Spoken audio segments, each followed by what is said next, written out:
today with CEO of the Tobago Performing Arts Company, TPAC, Mr. Elvis Rachman, and Artistic Director, Mrs. Rayshon Kerr. And we will be talking about the opening night, which is a signature event of the Tobago Heritage Festival, very anticipated event, and it really sets the stage for the rest of the festival. Hello Elvis, hello Rayshon, and welcome to Let's Talk Tobago. Hi.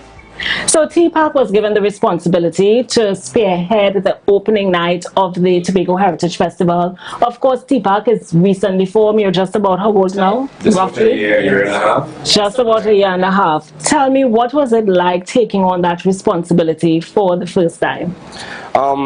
We were elated, excited, still very fearful because there were a lot of moving parts, but this is what the company was created to do. The company was created to really be the vehicle that leads the creative sector on the island, and no better way to do so by the start of the Tobago Heritage Festival. I mean, this opening night sets a tone for what the entire festival is going to be. So we jumped in the process, and both feet. We just jumped in, and of course, with an able-bodied team of professionals as the artistic director, and the film director, and the music director, and our dance and movement coordinator, or orchestra coordinator, Mr. O.J. Richards.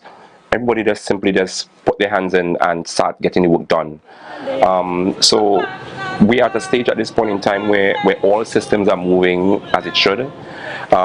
Would have preferred to have a bit more time to kind of really get things moving, but the artistic director and a team, they have been doing yeoman service, and we anticipate people saw bitter cassava, and we intend to better bitter cassava. That is the intention. So people can anticipate a very entertaining night, but full of theater. I mean, we go into the history because we are focusing on something that is very near and dear to us, which is the silk cotton tree. But I will allow the artistic director to go deeper into that. Before we go into that, I want to touch on the auditions and the response from the creative sector. I mean, you spoke about the fact that the time was not very long. Yeah. And I saw the casting call for the auditions. Tell me, what was the response like from the creative sector here in Tobago? I mean, it was tremendously exciting. People in all areas of performing arts, in dance and music, just kind of threw their hat in the ring. Children come out. What we saw, and it's important to mention this, we saw a very delicate blend of the mature veteran performers, those who have walked the length and breadth of the heritage opening night, those who know the process. We also saw a lot of children from all of the creative and cultural groups across Tobago, the Youth Quakes and the Rhythmic Vibrations and the Zantes, you name it. We saw those groups represented. And what that did is that it said to us that all people in the communities are looking for spaces with which the training can be extended, and with which they can come in and just share in our own storytelling, because we know Tobago stories excite all of us. And what I found interesting is that the auditions deadline, it closed very quickly. It did. The thing about opening night is that we're balancing complement. Size a cast, because you know the larger the cast gets, the more management it requires, and the bigger budget it needs.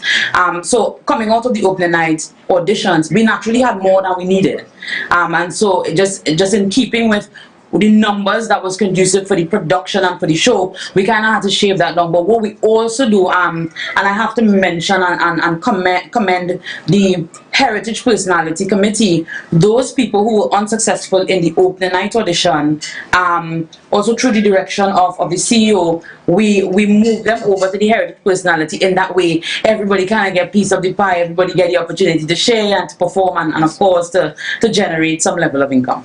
Excellent. So without giving away too much, because of course we want to keep that element of surprise and excitement, without giving away too much, tell us, what can we expect for the opening night of Tobago Heritage Festival 2022? You can expect a return to something that we've already experienced. I think all of us saw it, we heard it, we read it on the 2nd of December 2020, and we just kind of sat still when the tree in Culloden fell. Many of us not knowing what to do, knowing the stories and the myths that we associate with the tree, and those things that were told to us, and those things that we told ourselves. We kind of spent a lot of time on Facebook murmuring about what it was and what it could be, but what we did not do is we did not celebrate that role that the tree had played in all of our heritage. And what this particular opening night gives us the opportunity to do is to revisit that. The tree, its legacy, its history, and the people that we've associated with the tree, the coming of age of the tree, what the tree has done for us as Tobagonians and our stories. And so that is what you can expect, a venerating of the tree, a celebrating of the tree, some myth busting. You can expect that, because what is opening night without education? What is opening night without entertainment? Coming off of Bitter Cassava, and I want to say categorically clear, people must associate TPAC with excellence. It is the CEO standard, is my standard, is all of the creative team standard. Excellence, excellence, excellence. So you can expect excitement, you can expect creative use of technology, LEDs, you can expect explosive dancing, all of it. Just come with an open mind, just come early, just expect it. And the energy and night of excellence. By way of comparison, how would you compare the preparations for Bitter Cassava with the preparations you are doing now for the opening night? A production generally needs about 2.5 to 3 months for it to come off the ground properly. That is all things considered: administrative work, logistical work, technical development. What we've had to do this time around, and the thing about Bitter Cassava was done based on an established script. Bitter Cassava script was written since the 1979 or somewhere. For this opening night, we had to write the script from scratch, and that research process and all of those things required time, and required the kind of time that we did not have. But what we've seen over time is as you said, Avi, we had to just kind of turn water into wine. So over the last 6 weeks, the team has had to double up and triple up on its efforts to make sure that we got everything done. Once we had the vendors coming in, that kind of changed the dynamics, so rehearsals had to happen in a certain way. The other thing about the difference between Bitter Cassava and the opening night, and the opening night production is called Treasures of the Tree. I do think I mentioned that before, is that a lot of what we're doing had to be built from the ground up, as opposed to Bitter Cassava, which was an established script, which naturally means more work. More work with less time. So that's the major difference. That's the major difference. Yeah, one of the things that we're going for this time around as well is significant use of technology. So we're filming, and the filming is happening in some instances. You're seeing what is happening on stage is mirrored. It's just very exciting, very two different experiences, because it is two different stories. But the excitement level, though, that's the thing that is synonymous with both excitement. But what is also interesting to the entire process, because you know, I'm with the team. I like to be on the ground with the team. So I mean, they set up an exercise where we visited Culloden. Yeah. We actually went to Culloden at the site of where the tree fell, and we met with, I can't forget his name, Red Cap. They call him Red Cap.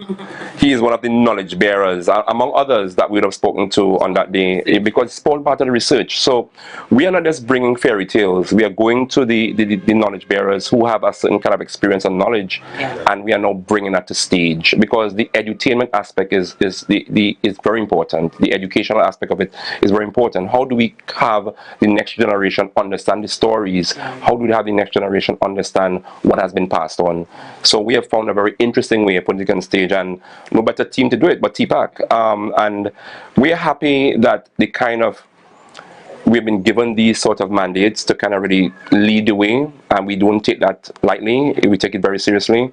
And we are happy to be doing what we're doing at this point in time, and it's excited for the rest of Tobago, because what I see coming out of our last experience, we saw an upsurge, a re-energizing of the sector, the cultural sector. People are messaging us daily, when are you all taking on more residents? We want to become a part of this. And when we have the young people start talking that in 3 years' time, I'll be coming to TPAC, it says that we have succession, and then we could continue the life of what we feel very strongly about. So the entire process has been very time consuming, it's been tiring. I mean, I am tired right now, but you know what? But you all are Excellent, absolute excellent, lovers of excellent. what you Yes, do. yes, So yes. it doesn't feel like work. No, it does not feel like work. We're happy. We're very happy. We're happy.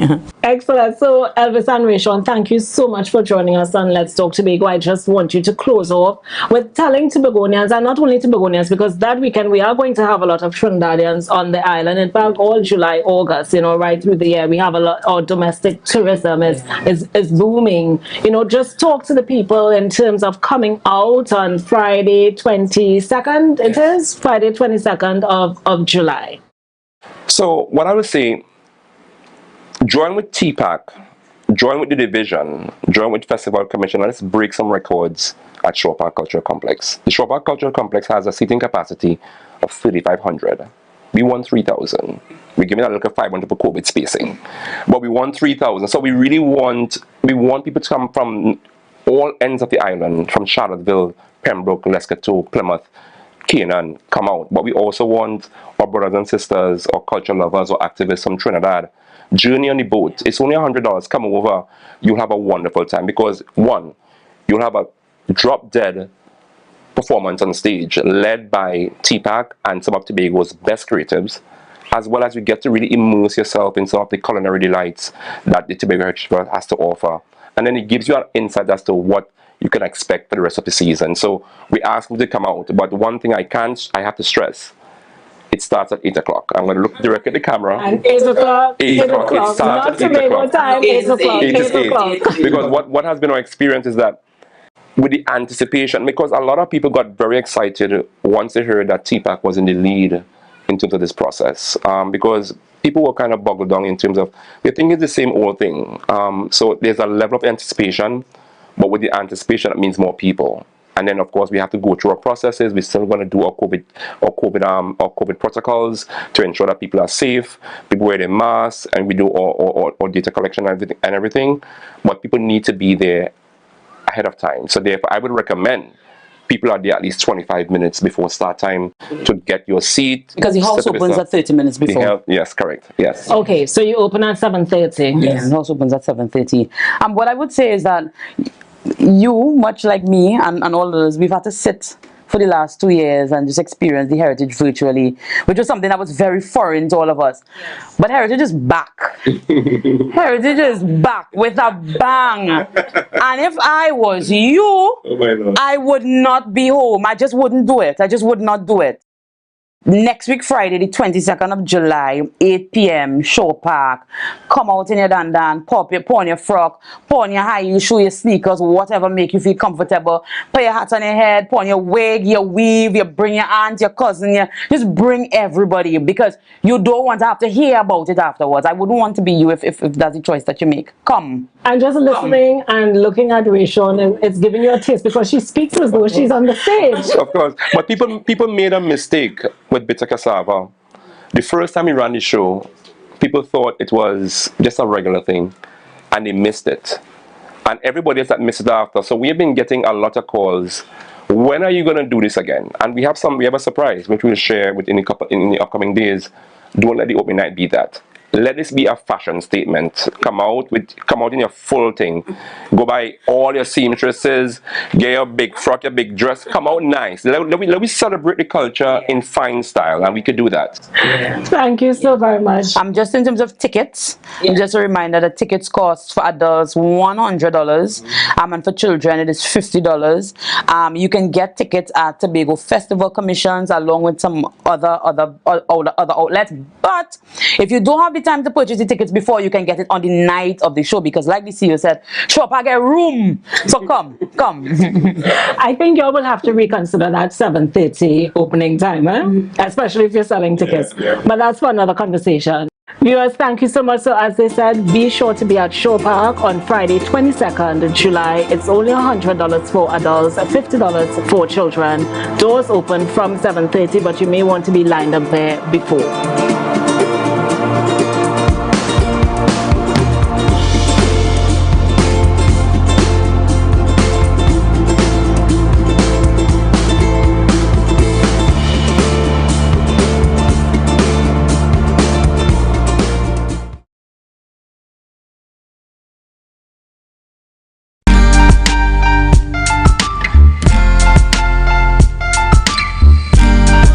a smile on your face when you're moving from place to place. Good morning, good morning, morning, good morning, morning.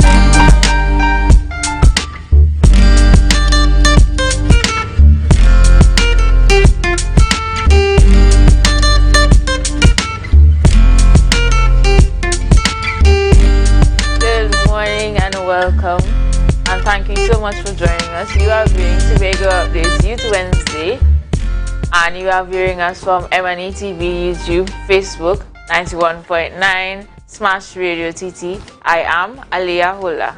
And I am Chani Campbell, your dynamic youth host, and it's indeed a pleasure to be here with you all this morning. Good morning, Tobago. How are you feeling? Aliyah, how are you feeling? I'm feeling good this morning. This morning seemed like a nice morning. Straight up today, heritage vibes. I'm feeling it. Looks like African-y this week. Yes, the anxiety is building, the energy is pumping, everything up. And you know that it's been band launch happening in and around this space. Like we have a few more to come, and the run limit up next week. And Carnival is just in the air because you know we are a few months away from Tobago Carnival. But Aliyah, what is your opinion on the costumes as far? Because I'm loving them. You know, they're so resplendent and exquisite, and I'm so proud to see the product that we as Tobagonians are putting forward. What I will say is that I am proud of the Tobagonians that stepped their foot in the ring to do a part of this, and I'm also proud of the fact that the committee made them use Tobago-centric stuff to name their costumes after. So I remember that Arcadia's stuff is named after the folklores. So it's Laja Bless, Sukunya, real nice things. Fairy Maid. Real nice theatrical stuff. So I'm pleased so far. I'm just waiting to see the others so that we could see if there is a more design thing coming. And I'm also pleased to see the Trinidadian band leaders collaborating with us to make this indeed a big thing happening. Yes, because we are already seeing that Tobago is booked out that weekend. Yeah. And I might be living in Trinidad and I don't even know if I would be able to come to Tobago Carnival because apparently I wouldn't get a flight. You'll get you. You have a visa face. Yeah. Aliyah, what's a visa face? You'll get you, don't worry. But can you take us to news in 90 seconds? Sure. Here is your news in 90 seconds for Wednesday, 20th July 2022. First up, Dwight York's brother found dead. Curious circumstances surround the death of the brother of former Manchester United footballer Dwight York. Dwight York's older brother, Gareth York, was found dead at his home in Canaan yesterday morning. According to police reports, there was no marks of violence on his body. York was 54 years old and employed as a perifocal officer in the Division of Health, Wellness and Social Protection. He was the older brother of Dwight York. The York family requested privacy during their time of grief. In some other news, PNM calls for fair treatment of all. The Tobago Council of the PNM called on the PDP-led THA to stop victimizing Tobagonians along political lines. According to a press release from the People's National Movement, the PDP-led THA appears to be terminating workers aligned to the PNM. The party said they warned Tobagonians that job losses were imminent if the PDP was in fact voted into office. 7 months after the elections, their fears appear to be realized. The PNM reminded Chief Secretary Farley Augustine that they were elected to serve the entire population of Tobago and not only their party members. And now for some news out of Trinidad. Sad day for police. Acting Commissioner of Police MacDonald Jacobs described yesterday as a sad day for the police with the arrest of 8 police officers. All 8 officers appeared before the Port of Spain Magistrate Court to answer charges for the 2020 murder of 3 men in Morvat. The incident was captured on CCTV cameras and circulated on social media. The acting top cop said the arrest impacts the police force physiologically, but they must continue fulfilling their duty in the fight against crime. He urged the public to remember that all are presumed innocent until proven guilty in the court of law. And that was your news in 90 seconds. Stay tuned for more news at 8 a.m. on GMT. And now, back to you, Alia. Thank you very much, Danny. And special condolences goes out to Dwight York and his family. Also, we wish Mr. Clarence Jacob, as his mother's funeral is today, we wish you very much condolences and we hope that everything goes well for you. On the rundown this morning, we have stuff that are happening within the space.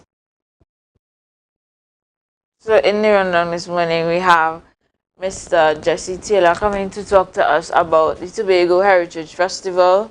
Then we have Johnny doing the interview with THTI recruitment drive that happens in this year of 2022. And finally, to the end of the interview session this morning, we have Mr. Joel Murray Positive coming to talk to us about his awards that he recently received. Johnny, could you tell us how many birthdays and who is celebrating life today? Alright, so we have a lot of birthdays this morning, just waiting for them to be rolled on the screen. First up, we have Miss Marisha Gibbs sending special birthday greetings to you.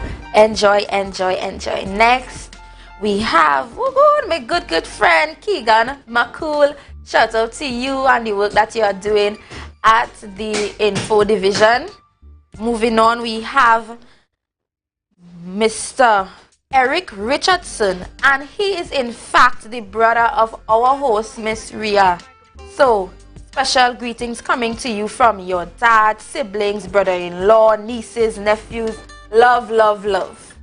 Next up, we have Miss Stacy Smith. Very happy birthday to you, and we hope you enjoy. So happy birthday to everyone, and hope that you have a fantastic day from the Tobago Updates family. And don't forget to share the life, share the life, share the life. When you're moving from place to place. Good morning, good morning, morning, good morning, morning. This world is getting so cold. I wanna keep running like a soldier. Somebody must have touched my soul, 'cause there ain't no stopping till it's over. Come, there we go to Tobago, that paradise, bung by Robinson Crusoe. And it is said, it's the land of tomorrow. Princess Margaret say, come Tobago for holiday. Now the whole world say, come Tobago for holiday. Smile, every smile in Tobago, that paradise, come by Robinson Crusoe. And it is said, it's the land of tomorrow. Ronald Reagan say, come Tobago for holiday. Now Bill Clinton say, come Tobago for holiday. If you want a happy vacation, you can get it right here in my land. If you want a happy vacation, you can get it right here in my land. Everybody only worrying. Never ever worry. Don't mind how things looking hard. I tell them never ever worry. If your nice car get damaged bad, I tell them never ever worry. What I'm saying is true. So just consider Tatil is always right here for you. I tell them never ever worry. Don't mind if life make you sad. I tell them never ever worry. If your house get flooded out real bad, I tell them never ever worry. What I'm saying is true. So just consider Tatil is always right here for you. I tell them never ever worry. If sickness catch you off guard, I tell them never ever worry. If times fall on you real hard, I tell them never ever worry. What I'm saying is true. So just consider Tatil will always be here for you. Never worry about a thing. Tatil, where people are people. You know what I mean.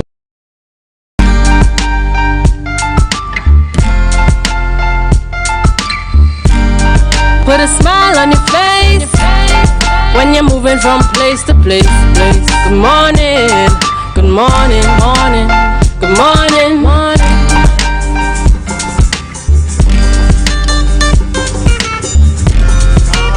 There we go, to Tobago, that paradise, Mumbai, Robinson Crusoe. And it is said, it's the land of tomorrow. Princess Margaret say, come to Tobago for holiday. I love the girl who in orange and red. She danced around the place. My favorite one was the one with the girl and the grass. Robinson Crusoe. And it is said, it's the land of tomorrow. I was used to supply electricity on the plantation. I have two famous homes in Tobago. If you want Who am I? You can get them right here in my land. We have them in If you want the happy vacation, you can get it right. The July, which is 2022, is back. It has been out for a very long time, but we found that the children are really what we have for our future, so we are back to preserve what we once had. And as it is named Ancestral Flames, truly the rebirthing of a nation, as we've seen here, as we've started today. So the attempt is to encourage all our youth and all our children to go back to that time where we created the old time days, bring back the old time days, I should say, and to revisit those past times, storytelling, and to engender in them a sense of hope and generation that will be birthed to keep the traditions alive for our posterity, for preservation, for data collection. Of course, it assists with our intergenerational transfer of our knowledge, and our children are our future, and today we prove it just that.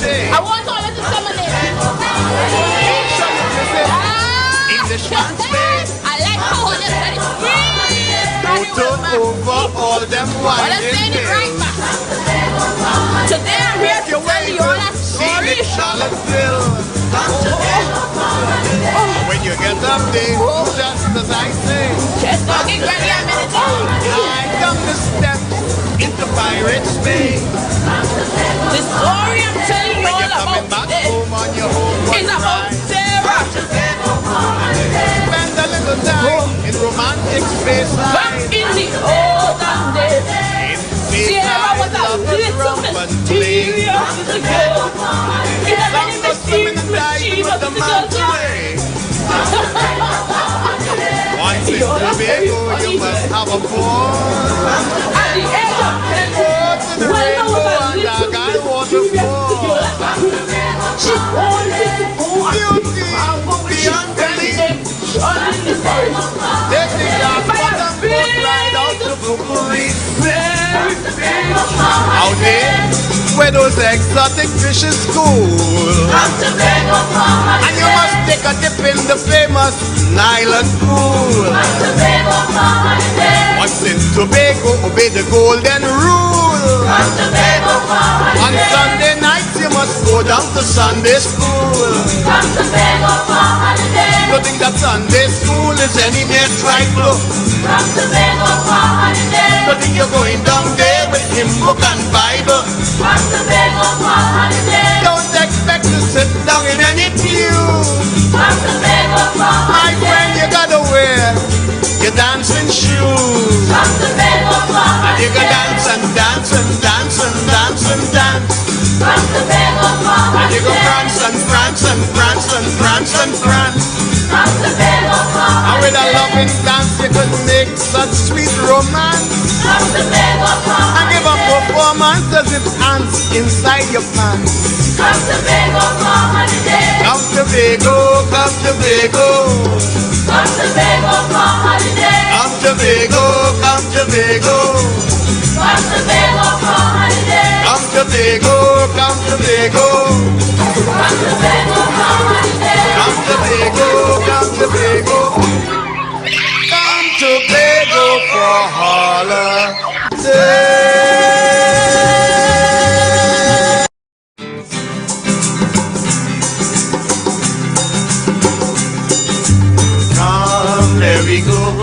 There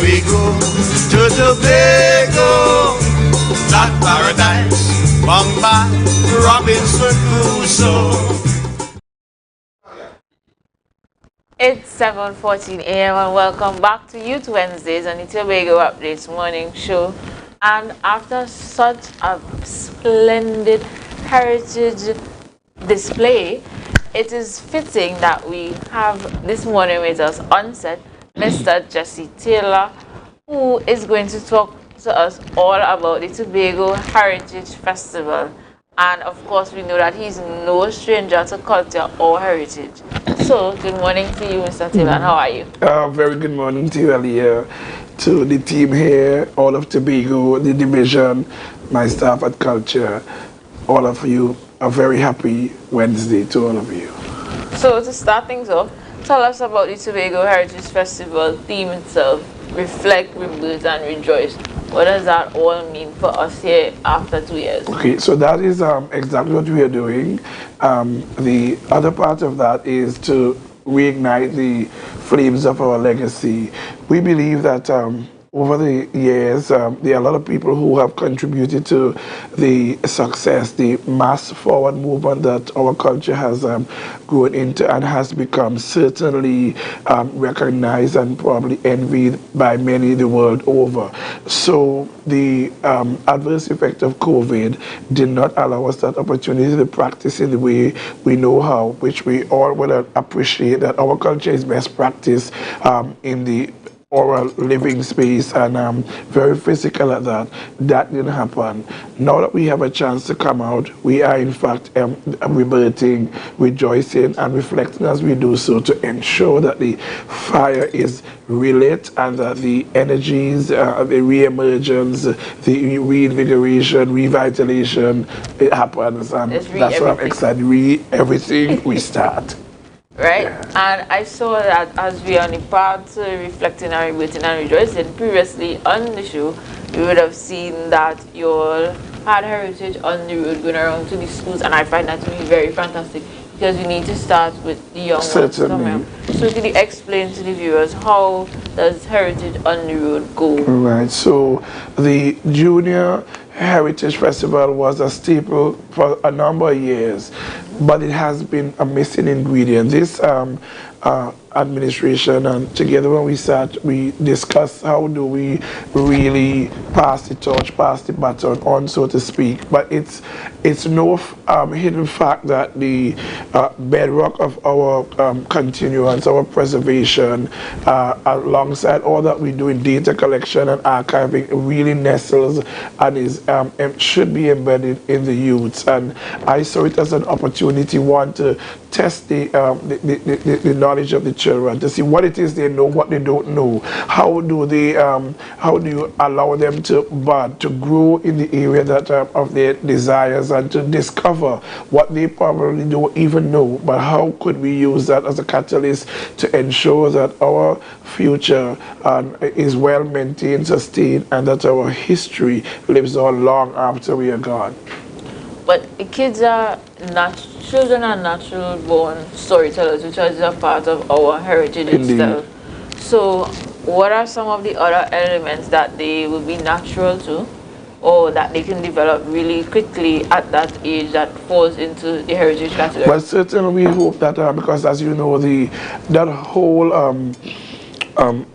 area that deals with the creative ecology is divided and could be segmented in so many different parts. So we could look at innovators, creators, we could look at all the other revenue streams that could be have, because everybody can be doctors, lawyers, and teachers, but certainly we have a need for people who create stuff, designers. So that's why in this leg, our other aspect, which happens on July 27th and the 28th at Shore Park, is designed specifically for that, those immersive intellectual sessions you have. So we have things that have been done using traditional methods where we are making tools, we are doing stuff like the grater, we're doing things that swizzle steak, we doing jewelry making, traditional way they used to do jewelry, we're doing culinary things that requires you to do the bake. It used to be done on the stove fire, on top, fire below. So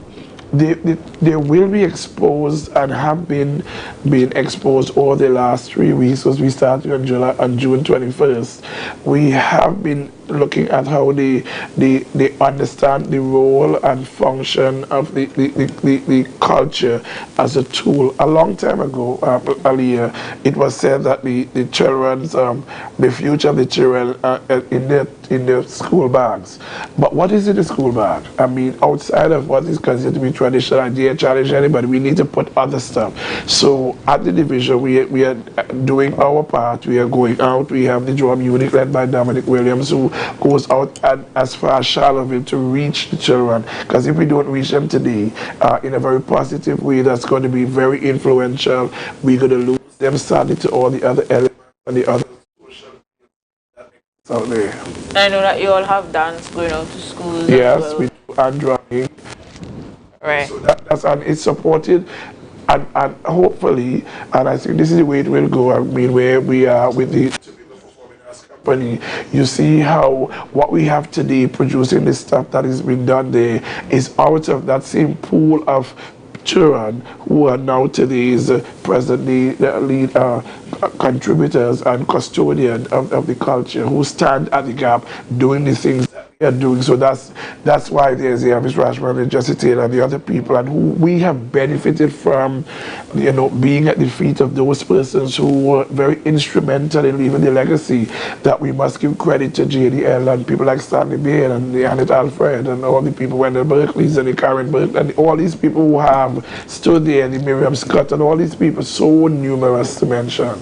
But they have done it. Yeah. I feel like if you are part of Tobago's heritage and culture, every name that he mentioned, you will know that they are big in the most gigantic way ever. They are big and they have the most respect on the island as it pertains to culture and stuff like that. So give us a little rundown as it pertains to the festivals that are happening for Tobago. Well, I know that Mr. Rashman, Elvis Rashman, is preparing for Treasures of the Tree for the opening night gala. We are supporting that in many ways. Our Heritage on the Road has been doing just that. We have been able to reach hundreds of people, if not thousands, taking the heritage. The heritage belongs to the people out here. The heritage that we have is what we live every day, the culture that we have. We are born expressive, we are born free people. So we continue to take it to where the culture resides, with the people, in the people. So we have been to several of the divisions where we would have been able to interact with executive persons and persons, the ordinary member of staff who may not be able to stop to see what they're doing on their way from work, but certainly we've taken it into the areas that we consider essential and is most likely to drum the kind of support we need. Because what good is the culture if it's there? Nobody knows. Somebody must consume it, and that's where we start at the division to ensure that there is consumption of this great product called our culture. I know that Salaka Feast is your home to Pembroke. Give us a little sneak peek if you know anything that was going to happen. Well, I do know. I was at the rehearsal last night. We are preparing for what is called Ancestral Wisdom. Come in the yard. As you know, the Salaka Feast is a feast of the ancestors. It has its background from the Big Drum Festival when the transatlantic slaves came into the various Caribbean islands as free slaves that worked on the plantation. So because of people like Imelda Cruikshank and George Kayako and Henrietta Murray and all these people who have ensured that we have this legacy that we proudly celebrate, that has moved on from generation to generation. We will present that next week Wednesday, given all the parts with the morning ritual, the trek through the streets where we reflect, reminisce, rebirth, rejoice, so to speak, and reignite the flames of the legacy that we figure we cannot allow to dwindle. We must never allow the flame of our culture to die, and that's what we will be doing as we present what we do best in Pembroke, the Salaka Feast. The Salaka Feast, you guys, is a must go to, so please, ensure and get that you are there. You will come to get your earth roasted pork, and we call this all like a pig. Right. But to end of the Heritage Festival, we always end Tobago Heritage Festival on Emancipation Day. And I know that the division has a compact list of events for that day.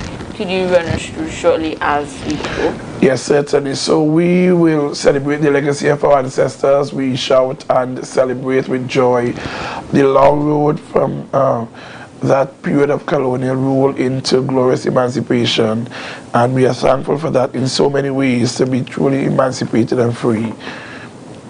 So on August the 1st, we will celebrate that with a procession that really starts at the entrance to Pigeon Point, where there will be several short mini showcase expression and depicting various aspects of our indigenous heritage, supported with our community embrace elements, youth group, clubs, drumming, dancing, procession, African singing, costuming, and appropriate to the festival. And we will eventually settle at the ground store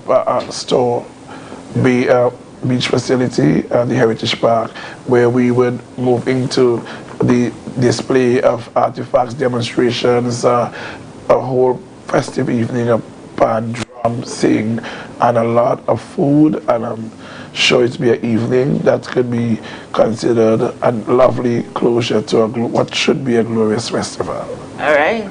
Thank you very much. My pleasure. And guys, viewers out there in the Caribbean who coming in tomorrow, Friday, everything, just be here for the Tobago Heritage Festival that takes place from this Friday and goes until August 1st. It will indeed be an enlightening and rejoicing, as the team says, and rebirthing of Tobago's culture. Truly. For persons to come and enjoy and know what Tobago's culture is actually about and why Tobagonians are proud to be Tobagonians. Thank you very much, the cultural icon. Give persons their flowers while they are alive. Mr. Jesse Taylor, for joining us this morning. My pleasure. And viewers, please stay with us as you remember to share the live, share the live, Share the live. Hi viewers, we are here in the beautiful village of Mount Grace, presently at Harmony Hall, and we are here at 7th Avenue. Let's take a look at what's inside. So we are here with the owner of this wonderful establishment. Please introduce yourself to us. Hi, morning everyone. My name is Valton Braffett. I'm from the village of Wim. I'm a former footballer of Scarborough Secondary School. Basically, I just take on this new business venture. I have another company, Value Auto Rentals. I also rent cars. This was just a passion of mine to just go out. From since I was small, my late Auntie Melva had a store in the mall named Urban Fashions. I don't know if you're familiar with it. I think it renamed to Mel's Urban Fashions now. From since I was small, she brought me in the business, selling clothes around her, and it's just something I fall in love with. So that entrepreneurial spirit exists within your family, and I'm glad that you took up the challenge. Tell me, what do you offer at this store? Right, so we offer urban clothing to both male and female. We're now opening, so the female section just a little small because difficulty with shipping and customs and stuff, you know. So but we offer more male. We offer a little bit of female for now, but we'll also be offering kids also. Well, you know, Great Fest weekend is coming up, and there are a lot of activities that will be happening on the island of Tobago. So, you know, if you could just take a look and show us some of the stuff that you have, so our viewers can see and take a visit here, so that they can purchase this nice kit and thing. So we'll start over here. So we're starting from over here. We have polo socks, boxers, Adidas, you know, the socks for the dress. So the socks to match with the, you know, the H&M, from denim to dress wear to casual wear, also formal. So we have from turtleneck sweaters to H&M shirts to the chinos to match. There's also chinos fold up long on the rack. From the beach shorts, a huge collection of beach shorts for great fit, as you said, with matching tanks. There's shirts for casual wear, also jean suits, also there's pants, there's also denim to match, jean jacket to match. And as we walk over here, we have from more socks We have the plain polos, boxers, wallets, bag for ladies, the side bags. There's also a small collection of perfumes for the men. Also hats from all ranges, casual wear to denim shorts. We also offer some slippers. Also the shoe that is in high demand right now, the Nike plain white Air Force Ones. You know, something casual also, as I mentioned. And that's just basically what we offer for now. What about the ladies? There's a small section for the ladies now. So we just offer, you know, little casual wear. There's also, you know, thing for the ladies for great fit. You know, we offer, you know, just a small collection for now. But on Friday, hopefully we'll get the rest of stuff for the ladies. Wow, there is really a wide array of apparel here. You could come for all your shopping needs. Tell us, how can persons contact you further? Right, so we can connect us on Instagram at 7th Apparel Avenue, also on Facebook at 7th Apparel Avenue, Tobago. Also my phone numbers are 686-4534, and another number you can reach me at is 369-7371, and we are located at number 1 Harmony Hall, or for someone better known, behind the fish guys, where the guys that sell the fish. All right, thank you. That was our good stuff segment. I am Johnny Campbell. MI4 Security Services Company is the most advanced security service in Tobago. Ask about our cash and transit service. It's safe, risk-free, reliable, and timely. We provide safe banking delivery for all business types and sizes with highly trained staff, 24/7 monitoring, coordinated emergency response, and a well-maintained fleet of armored vehicles. Contact us at 660-7723 or visit our website at www.mi4securitytt.com to sign up today.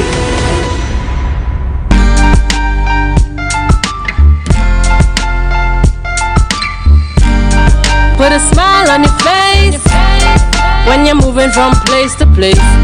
Good morning, good morning, morning, good morning, morning. Good morning, Tobago. It's all about Youth Wednesdays, and I am Johnny Campbell.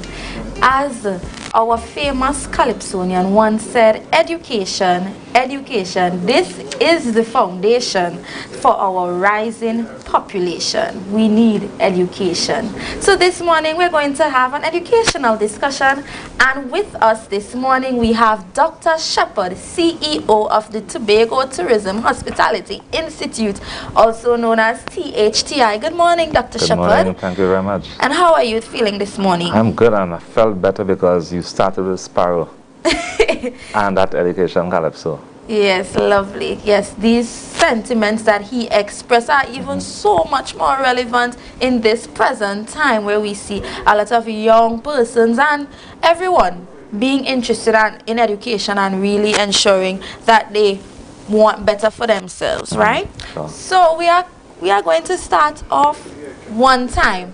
Tell us about your role at THTI. Okay, so I'm the Chief Executive Officer at the Tobago Hospitality and Tourism Institute. At THTI, we do 4 associate degrees. There's the main one everyone knows about is culinary arts, where we teach you to become chefs and executive chefs. But there's also tourism, there's hospitality studies, and there's food and beverage. Those are the 4 main things that we do. But not many people know that, and therefore you find fewer people apply to do hospitality, tourism, and food and beverage. For some reason, people think hospitality and tourism are only about serving food or serving in a restaurant. Much bigger than that. Tourism, for example, is getting someone to a destination. Hospitality is how you treat them when you get there. And they are serious, serious studies. So tourism and hospitality are the biggest employers in the world right now. Not being aware of that. So what role do you see THTI playing in the development of our tourism sector here? Do you think it's a major role? Well, it's the key role. The reality is THTI is the only accredited hospitality and tourism institute in the country. So we don't only serve Tobago, we serve Trinidad and Tobago. The paradoxical thing is that we have more Trinidad students than Tobago students at THTI now, and that is not good. We really need some more students from Tobago. Because Tobago is primarily the tourism destination. We have hundreds of thousands of visitors from Trinidad, here where the fine hotels are, So we need more people in Tobago trained in all aspects of hospitality, tourism, culinary arts, and so on. But why do you think is the reason for that? Because you would find a situation where most persons, or well, I should say a lot of Tobagonians and their parents, I should say rather, cling to, you know, that cliche sense of employment. So they want their children to become doctors, lawyers, teachers, etc. So when you come and say, Mommy, I want to be a chef, or I want to be a designer, or I want to be, you know, working as a manager at a hotel or anything of that nature, you know, the response from your parents may not be the most fulfilling one. So I don't know if you can attest to that, but do you believe that the mentality of us as Tobagonians is one of the leading factors that contributes to the lack of Tobago students going into that sector? It is actually. Last week I was speaking to the mother of one of my lecturers, and she said to me, when he was selecting his subjects, he selected his first four, and then he said, Mommy, the fourth one is home economics. And she said to him, tell me the truth. He said, no, Mommy. And he called the name of a famous chef. He said, I want to be like him. And the guy is a fantastic lecturer now. But there are certain biases that we have. There are certain historical reasons. Some people think or mistake service with servitude. Right. And that's where it comes in. And then we have this, there are lots of reasons for it. As you said, everyone wants their child to be a doctor or a lawyer. And that stems from our colonial history. But there are a very wide range of careers that are not explored. And that could be one of the, let's call it, deficiencies in our education system. The career guidance is not sufficiently broad, so people are unaware of a range of careers, especially today. There are dying industries and there are growth industries. And we should be focusing on the growth industries. We are now firmly in the information era, and we should start training people for that era. And the industrial era is going fast. So that's part of the issue. Right. And another issue highlighted just some weeks ago, I was talking with someone who actually went to THTI, and they were praising the experience that they had there. So kudos to you. But one of the problems that they found is that they weren't finding sufficient employment opportunities after having gone to the institution and studied, you know, whatever skills that they learned there. You would find yourself having to work maybe in a restaurant that probably won't pay you as much as you like. So, you know, what advice can you give to persons? Because, you know, you're hearing a lot of talks about entrepreneurship now, and, you know, not everyone may be up to take the risk or the challenge. Because, you know, we as Tobagonians still have that mindset that we must be employed by someone. So what advice would you have to give to students or prospective students who have gone to the institution and are thinking about what is next for me? So what we've actually found is that most graduates from THTI have their own businesses. Right. Some right in this mall downstairs. Wow. Because we have a very strong entrepreneurship trend, entrepreneurship program. Hotels and restaurants are continually asking us for staff. But when you check with the graduates, they all are very successful in their businesses, whether it's a tour operator, whether it's a hotel, a guest house, a restaurant. They are quite successful. We have alumni, and I normally send the advertisements to the alumni, and they said, look, you know, we are good, we are doing well. But I want to encourage Tobagonians, everyone in general. The state cannot employ everyone. Correct. Right? Our parents and our grandparents have taught us, get your 5 subjects and get a job. That is from a time past. Right? We need to be creative, we need to be innovative, we need to create jobs. And think of what are unserved needs and create those needs. And Tobago is actually doing quite well. There are a number of entrepreneurs in Tobago we do not know about. We need to find them and highlight them. And they are the future. They're not expanding as fast, but they are there. I'm glad that you mentioned that point. There are indeed a lot of entrepreneurs, and we really need to seek them out and support them. But to those who may be interested, what are some of the entry requirements to enter your institution? Right. To enter the associate degree program, it's 5 CSEC subjects, in math and English included. But if you don't have 5, we have what you call a PATH program, preparing adults for tertiary and higher education. So if you didn't do too well in your CSEC, still apply to us, still connect with us. We will have a session starting in September, And once you're successful in that, we'll bring you up to the level of a good CSEC student, and you can enter the associate degree programs. So people think, well, I want to learn to cook, I don't have to do math. That's actually not true, because there's something called culinary math. Right. That is quite complex, right? So imagine you have to cater for 200 people, but your initial recipe was for 10. How are you going to upscale the recipe? Right. I'm glad that you all are offering that service for the, I don't want to say underperformers, but those who did not do so well at CXC level, because what you would find, there are a lot of persons who have big dreams and big visions, but you know, math is a subject that defeats a lot of persons. Yeah, it is. And it definitely puts a stint on them in the employment arena. So you would find that they want to get into jobs, you know, they want to apply to certain programs, but they don't meet the entry requirements. So I'm so happy to hear that you all have this service that is catered for them and is able to bring them up to the level that they need to be. So I want to commend you on that. Now, another issue as we're speaking about education is the cost. You know, education is expensive. It is expensive. So, you know, what are some of the tuition costs associated with some of the degrees that you offer? And you could speak to us a little bit about if they are gate funded and so forth. Right. So initially, the degrees used to cost $4,500 for a 2-year degree. That was unsustainable. Right. And that was gate covered. That was gate approved. They've recently been revised. So they now cost between $14,000 to $16,000. Yeah? The 4,005 is still gate approved, and we have started the process for the entire thing to be gate approved. But you know that gate is also needs tested, so even if it is, not everyone will qualify for gate. But education is expensive, and culinary especially is expensive because all the ingredients and the gas and everything. So it is expensive. I mean, there are places in the world where a similar degree will cost you $800,000. Ours cost less than $40,000. Right. So, and people are doing it, they are paying, and if you want to do it, you will, and you will succeed. And we also have payment plans. You don't have to pay all the money at the same time. You can pay it on terms, you can pay monthly, you can pay by the quarter, and people have been doing that. There are no issues, and as I said earlier, we need to have more students from Tobago because we actually have more from Trinidad right now.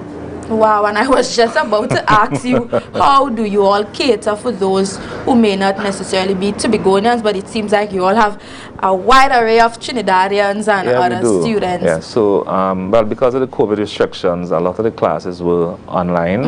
Of course, the practical classes, they had to come to Tobago. So we do the schedules, they book their tickets on Caribbean Airlines, they'll come once or twice a week, do their practicals, go back. Some, if they could, they'll stay for the entire semester, the entire year. So we've got a wide range of rental accommodation and make it available to the students. So they are living in the villages. We have a shuttle from Scarborough to THTI every day and back, and that's how they are accommodated. All right, and how is this institution treating with different social issues?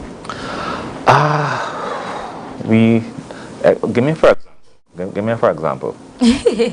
Well, you know, when you have students coming in with their different issues at home, you know, your mental problems. Okay, that's what you mean. Right. So we do treat them. People have a wide range of issues. At THTI, it really doesn't matter what is your issue. We ensure that you succeed. People have come with medical issues, different social issues, different environmental issues, and financial issues. All we ask is tell us what your issue is, and we will ensure that you succeed.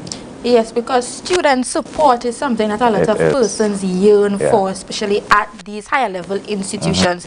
People want to feel like they are appreciated and they are supported. So I'm glad such a mechanism exists at THTI. Yes, it does. It's still under development, but so far we've been successful with the challenges that have been, that were presented.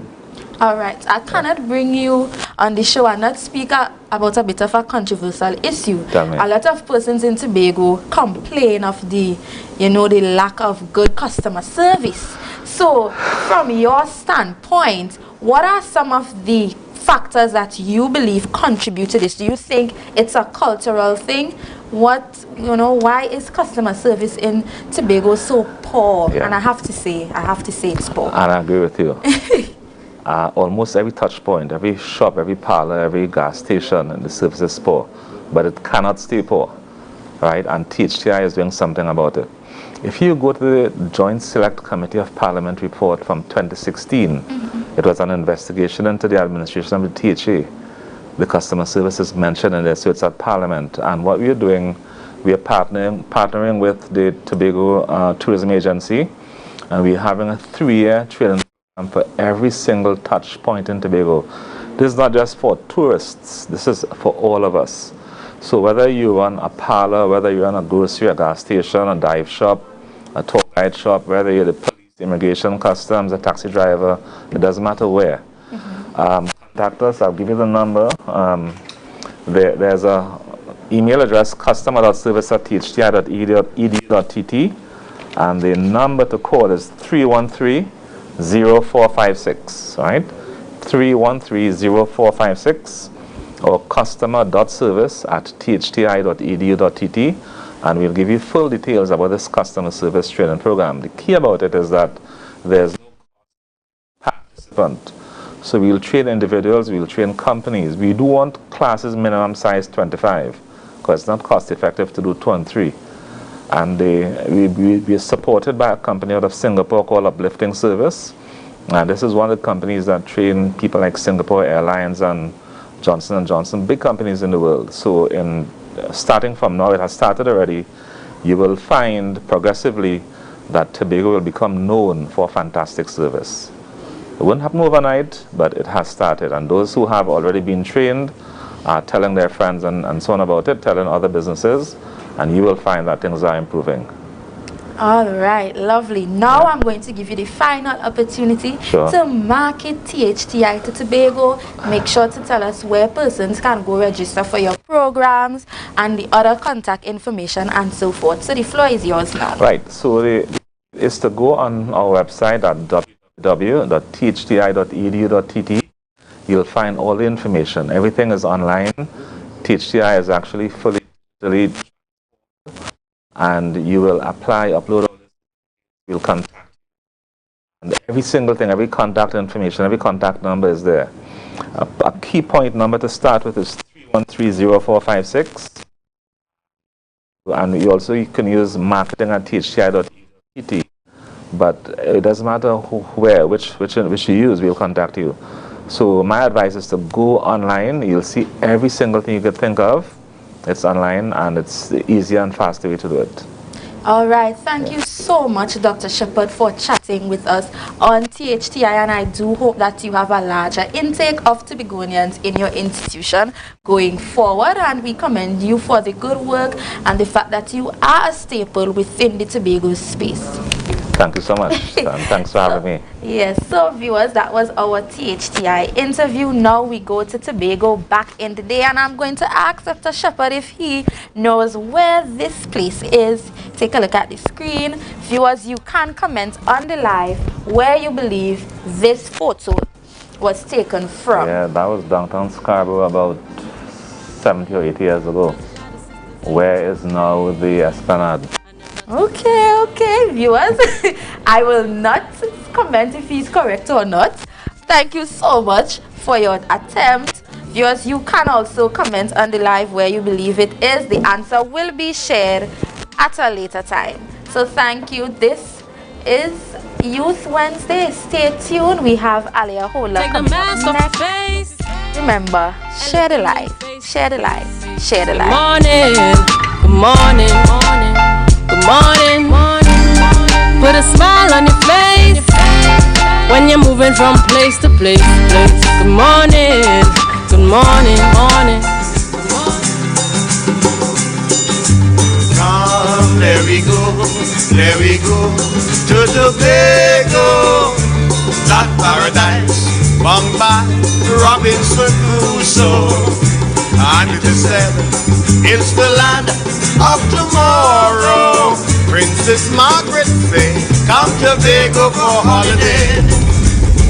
Now the whole world say, come to Tobago for holiday.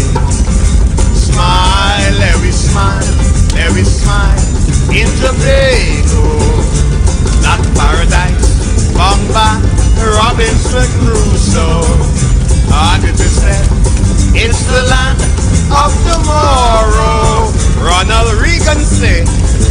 Tobago for holiday.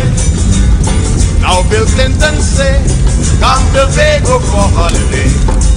If you want a happy vacation, you can get it right here in my land. If you want a happy vacation, you can get it right here in my land. Excel Spa by Haley, where our highly trained staff are ready to deliver the top-class services in facial massages, waxing, nail enhancement and body treatment. We are ideally located at Coco Avenue, Switzerland, Tobago. You can find us on Instagram, Facebook, TripAdvisor, or you can call us on 730-0149. Excel Spa by Haley. Relax, renew, and rejuvenate.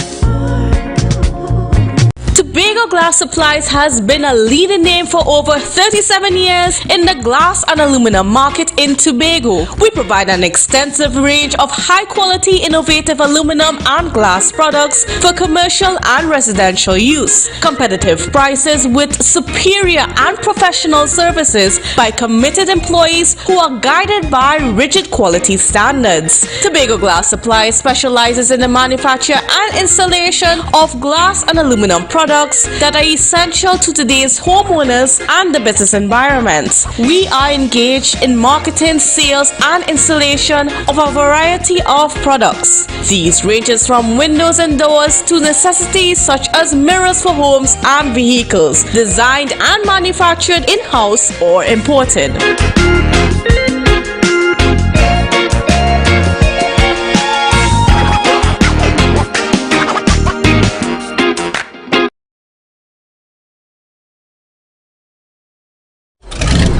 National borders, our first step to security, but a possible access point for guns, drugs, crime.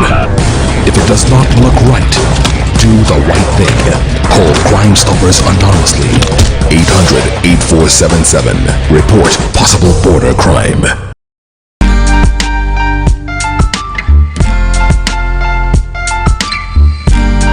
Put a smile on your face when you're moving from place to place. Good morning, good morning, morning, good morning, morning. Good morning and welcome back. I am Aliyah Hola and you are viewing Youth Wednesdays on the Tobago Updates morning show. And to end off this morning show for you, we have the one and only Joel Murray, positive gospel artist from the island of Tobago, originally from Jundal. He's coming to speak to us about the recent 5 albums of awards that he will have received at one point in time. So good morning to you, Joel, and how are you? Hi, good morning, Aliyah. I'm good. Good morning to everyone on Tobago Updates and the entire Tobago population and by extension, the world. Good morning. We're here live.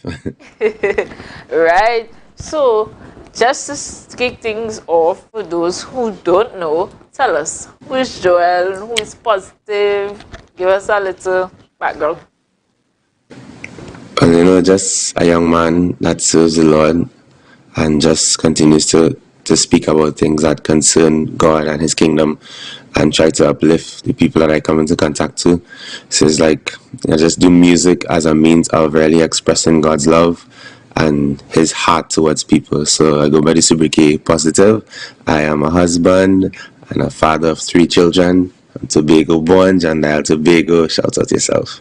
Yeah, man. All right. And viewers, I remember some years ago, I was as Division of Finance and Positive was there and he shared his story with us. He was a real entrepreneur. He's a real selling school and thing. But tell us about these 5 Marlin Music Awards that you received that was held in the Bahamas. Okay, so the Marlin Awards and the Gospel Music Marlin Awards is actually the Caribbean's highest awards program that is, given out to excellence in terms of Caribbean gospel. And I'm so grateful to have received 5 awards. These will include the Reggae Recording of the Year, Dancehall Recording of the Year, Music Video of the Year for my music video for the song Stay Up, and Outstanding Song as well as Outstanding Album for my latest album Heartwired. So these are the awards that were presented to me. and I'm just filled with gratitude that excellence has been rewarded. All right. Congratulations. Huge congratulations to you. And this album, Heartwire, is a favorite on my Apple Music, just saying. I listen to Out There real plenty. Wow. So that's a vibe. Could you tell us about this album? I know it's a 2020 album, but it's your last album, I think. Am I correct? Yes, it is. Right. Yes. So could you tell us about Hardwired and what was the vibe behind creating Hardwired? Well, Hardwired is really coming from it really came from that scripture in First Samuel, I believe, where the prophet was in the house of Jesse and he was trying to anoint the next king of Israel, and he looked and said, "This must be the man." And the Lord said, "No," you see, because he looked at his stature, his outward appearance. But the word says that God doesn't see like man sees, because man looks at the outward appearance, but the Lord looks at the heart.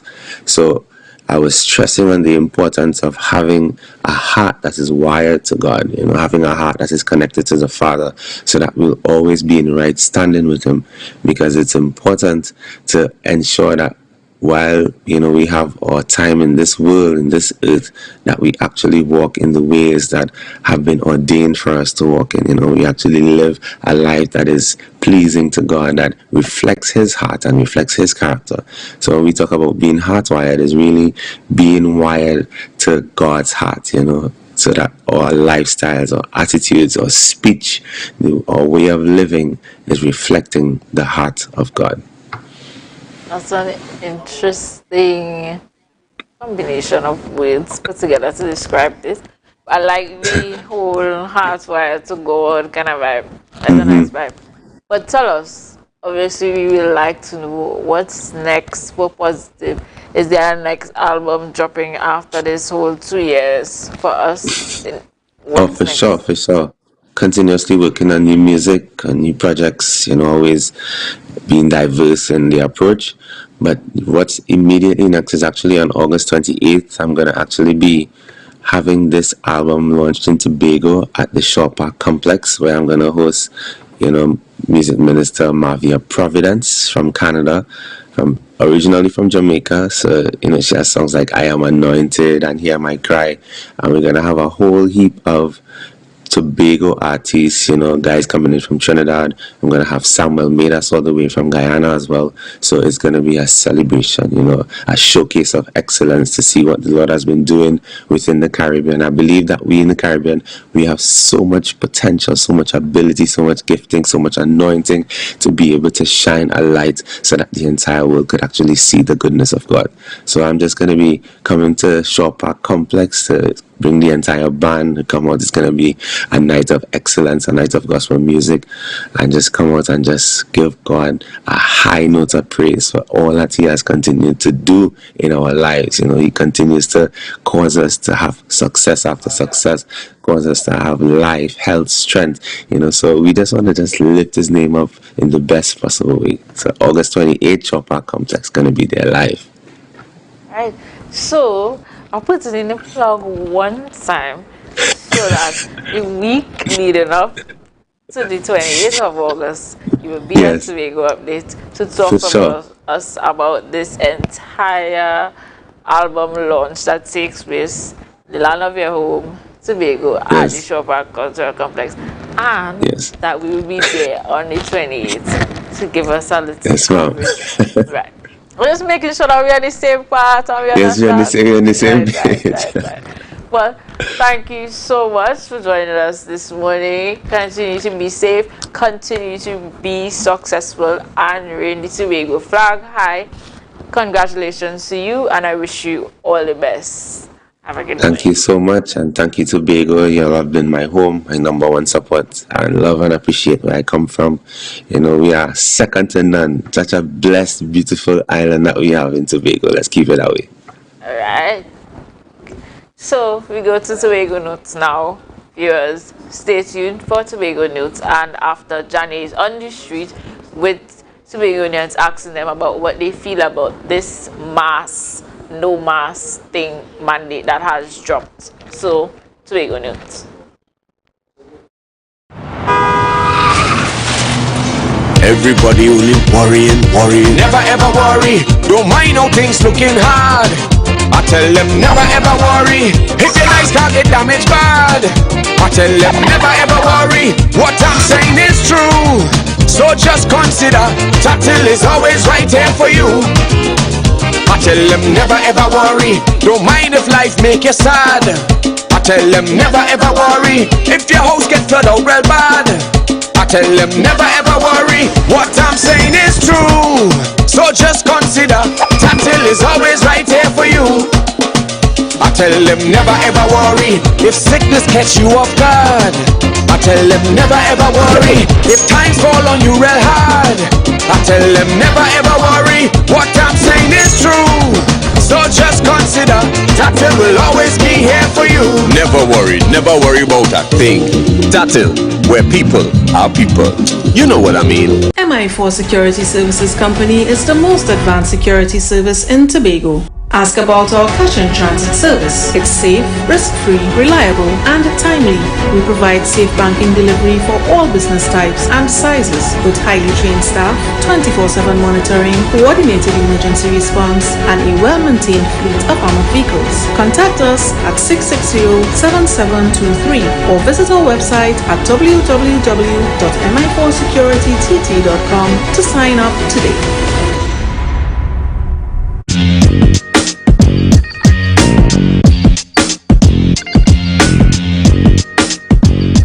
In the next coming days leading up to the opening of the Tobago Heritage Festival 2022, this is what you can expect to see around Tobago.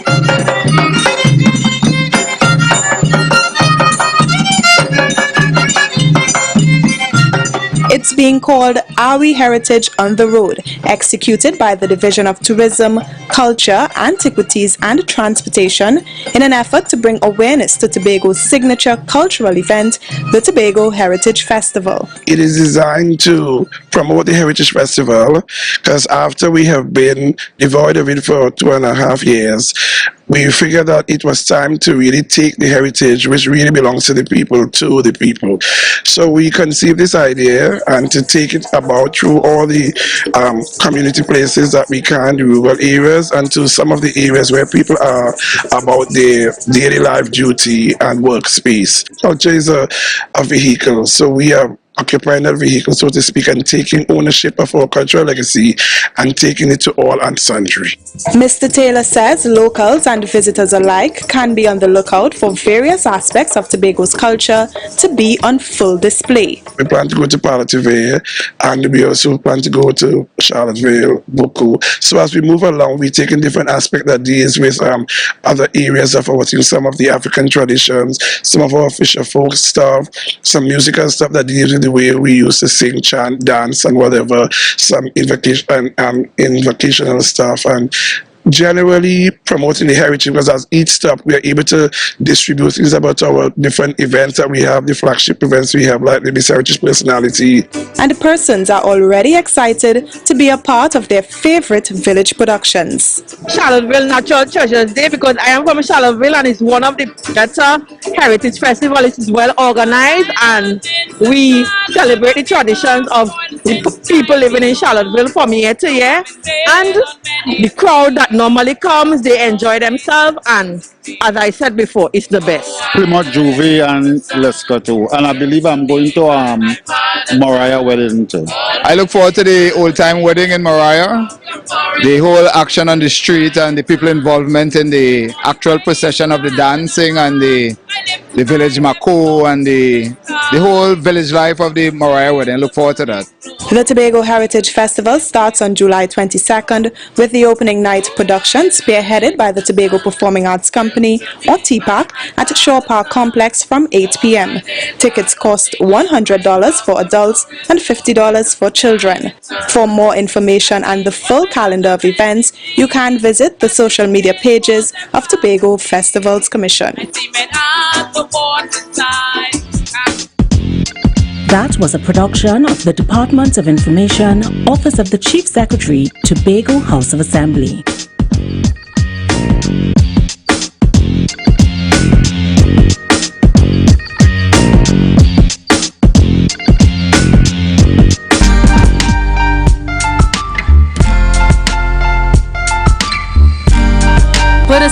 on your face when you're moving from place to place.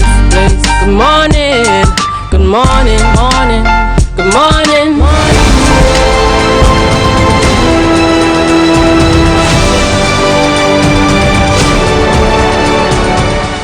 Good morning, Tobago. It's your girl, Johnny Campbell, coming to you from the Tobago Update Morning Show. We are out here in the beautiful capital, that is Scarborough, and we really want to hear from you, the people of Tobago, how you feel about the mask mandate being lifted. So stay tuned because we are going at the grassroots level. We want to hear from you, how you feel. But as for me, mask nothing. So viewers, we are here with Anikwa, known by the stage name Kwa. Good morning. Good morning, Jenny. So we really want to hear from you. How do you feel that now the mask mandate has been lifted? I mean, it has its positives and its negatives. I feel like if you're walking alone, you could not wear the mask, but if you're in a public place, like for me, I work at the bookstore, there's a lot of people that come in on a daily basis and you don't know who you're coming into contact with. So I feel like in instances like that, it should be worn. Do you feel a breath of fresh air? Because a lot of people feel like they could now release. Release. Yeah, because when I walk in on the road, I don't want to be gasping for breath with this mask on my face, you know what I mean? So yeah. Alright, thank you so much for chatting with us. Hi, so I'm from Tobago Updates and we just want to hear from you how you feel about the removal of mask restrictions. What should I say? I'm not too pleased about it yet because we are not sure whether or not if it's over. And to remove masks immediately is not too safe. So you are going to continue still wearing your mask? Yes, miss. Alright, thank you so much for speaking with us.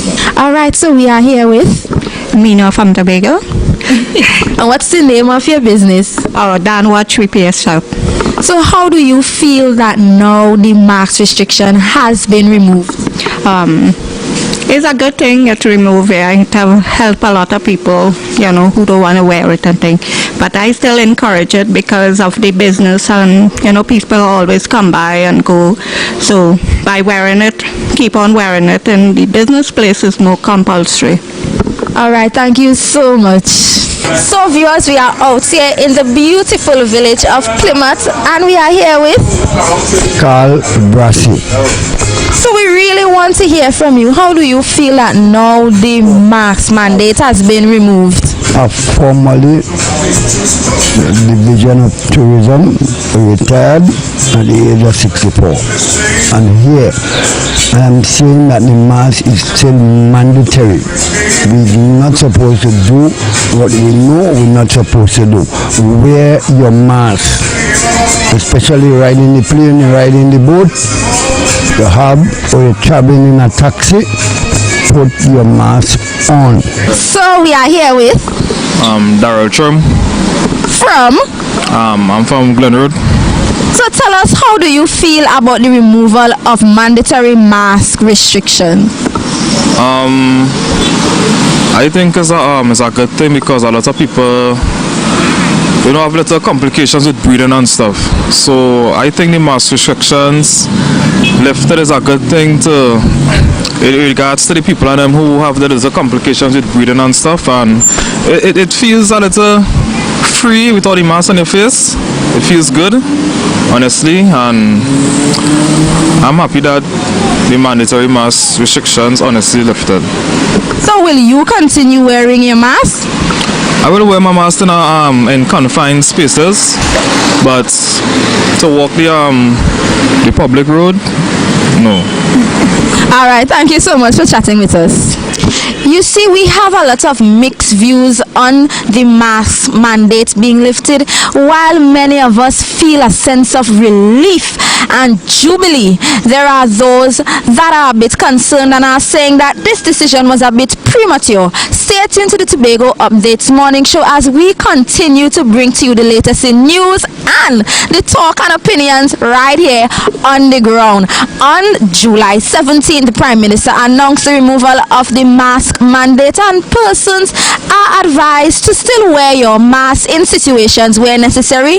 As we like to say, you're big on Hassans. So the decision is yours. You make the right decision, but it's all about full freedom, and I embrace it, and Tobago Updates embraces it. So thank you for tuning in. I am Shanae Campbell.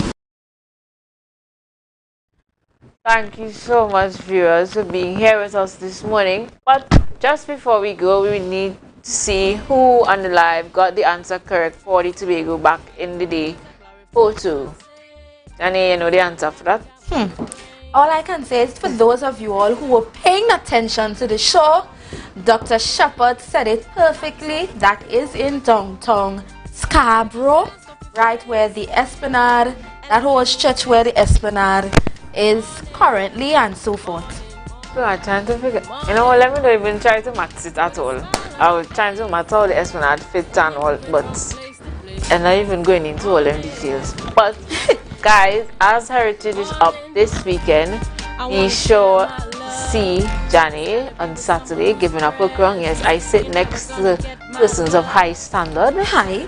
So Johnny is the reigning Tobago Heritage personality, and she will be giving up her crown on Saturday at the Tobago Heritage Personality Show, where we have how many queens, Johnny? 7 lovely delegates. Come out to the show and support. Pay your $50. We're not on the cheap thing and giveaways. Come out and support these beautiful young ladies. Saturday, 23rd of July. At the Shore Park Cultural Complex, so ensure to be there. Come out in your numbers. And on Friday, it's Heritage Open. It's the Heritage season earlier. The only 2 nights you have to pay is Friday and Saturday. Everything else free, and you know, or they like free thing. So just get up. You just have to get up, brush your teeth, of course, bathe, put on some clothes, and go to any one of the events. Pretty much Juve is Saturday, out and bad, or enjoy yourself. But as we head over to Good Morning Tobago with Candice Jackson, I would like to say that she's going to talk about Carnival, capture the flag. So, good morning to Candice, and over to you at the stage. Okay, so welcome, thank you Aliyah and Janae, and welcome to Good Morning Tobago on Tobago Updates, your source for current affairs in Tobago, Trinidad and the region, with the perfect conversations to complement your morning routine. I am Candice Jackson, and we're going to get started with the news in 90 seconds. Curious circumstances surround the death of the brother of former Manchester United footballer Dwight York. York's older brother Garth York was found dead at his home in Canaan yesterday morning. According to police reports, there were no marks of violence on his body. York was 54 years old and employed as a perifocal officer in the Division of Health, Wellness and Social Protection. He was the older brother of Dwight York. The York family requested privacy during this time of grief. In some other news, the Tobago Council of the PNM called on the PDP-led THA to stop victimizing Tobagonians along political lines. According to a press release from the PNM, the PDP-led THA appears to be terminating workers aligned to the PNM. The party said they warned Tobagonians that job losses were imminent if the PDP was voted into office. 7 months after the elections, their fears appear to be realized. The PNM reminded Chief Secretary Faldi Augustine that they were elected to serve the entire population of Tobago and not only their party supporters. And meanwhile, for some news coming out of Trinidad, the Acting Commissioner of Police, McDonald Jacobs, described yesterday as a sad day for the police with the arrest of 8 officers. All 8 officers appeared before the Port of Spain Magistrate Court to answer charges for the 2020 murder of 3 men in Morvant. The incident was captured on CCTV cameras and circulated on social media. The acting top cop said the arrest impacts the police force psychologically, but they must continue fulfilling their duty in the fight against crime. He urged the public to remember that all are presumed innocent until proven guilty in the court of law. And that was the news in 90 seconds. And naturally, we are going to get straight into that story, and we are going to be speaking with former Commissioner of Police, Mr. Gary Griffith. And I just want to wish you a special good morning and welcome to the program.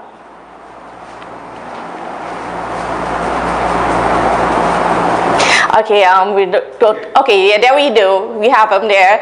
Good morning to you, Mr. Gary Griffith. How are you doing? Good morning. I wish I was in Tobago right now. Yes, definitely. But let's get straight into it. What's your reaction to the arrest of those 8 officers yesterday? Well, good morning, Tobago. Again, we have to look back at the initial concern. And we had 3 young men who lost their lives. So, I mean, obviously, the concern will start from there. It will start from there. It will start from the loved ones who lost the 3 young men. And then it will go out in this situation with the 8 police officers charged, and also the Tobago Police Service. So, obviously, there's nothing that anyone should be pleased about. It has all been negative. What we can look at, however, is that there's a justice system and it has worked. What I would ask the public to understand is that we have a very negative way to just cast a broad brush on everyone in an organization. This must not in any way be seen as an avenue to just discredit the Tobago Police Service. We have several thousand hard-working officers, and even in this situation, there's a process. The process is going through. I want to quickly add that very few people have ever been involved in hostile confrontation or like a firefight. And when you have situations like that, sometimes it's just a 1-second decision that is made, and that 1 second, it decides life and death. And that's the difficulty of being a police officer. So I think the only thing more difficult than being a police officer is being a family member of a police officer to have to go through this on a daily basis. So it is definitely not easy. It is going to be difficult now for many police officers. The last thing you want is for them to be hesitant. You do not want a trigger-happy police officer, but likewise, you do not want police officers who would hold back, being concerned about what may happen, and then they may lose their life, or even those people they are trying to protect. So it's a very difficult situation, trying times, but this way it is important we must continue to pump training in the police service for minimum use of force, the simulation theaters, to ensure that a police officer can know if and when he's to draw that firearm. All right, but for Commissioner Gary Griffith, now, if I'm not mistaken, this incident happened during your tenureship as Commissioner of Police. And I just want to know from you, what was your conversations like with these officers when this incident occurred? Well, definitely no conversation at all. Anytime there's a matter that's before the courts and investigation takes place, police officers may be arrested or suspended. I try to stay as far as possible. You do not get involved in any type of dialogue, because as a commissioner of police, you do not want to in any way compromise an investigation. So what I did was the administrative aspect, where it is I sent them on administrative leave, ensure that they would not have any aspect to affecting the investigation or be seen as interfering with the investigation. So those are the things that I would have done. Other than that, it is not appropriate for a commissioner to act that way. What I find very interesting is that when you had the Special Operation Response Team, we had over 100 officers, and they would be involved in probably 80% of all of the hostile confrontation with criminal elements, because SWAT was the frontline agency. And two persons died under the hands of SWAT, and that was seen as justification to shut them down. But here we have situations with the IATF, the Northern Division, the GB, and it's not in any way to discredit those units. They're second to none. They're some of the best officers in the world that are in those units. But is it that you're going to say that because of what you did with SWAT, you're going to shut down the IATF or the GB because of this situation? The answer is no. It showed that what was done to shut down SWAT was nothing more than pettiness, as they have done with many of the things that I implemented that played an instrumental part towards causing the drastic reduction in crime last year. All right. And Mr. Griffith, you also mentioned that there were strategies during your tenure in regards to minimizing the use of force when it comes to police officers. And we know this has been one of the cries from many in the population, because they think that sometimes that the force police use is a bit excessive. So what's been happening now, from your knowledge, what's been happening now with, or in recent times with police officers to ensure there is less use of excessive force on the population? Yeah, sure. So pre-2018, pre-Gary Griffith, there was no such thing as minimum use of force policy.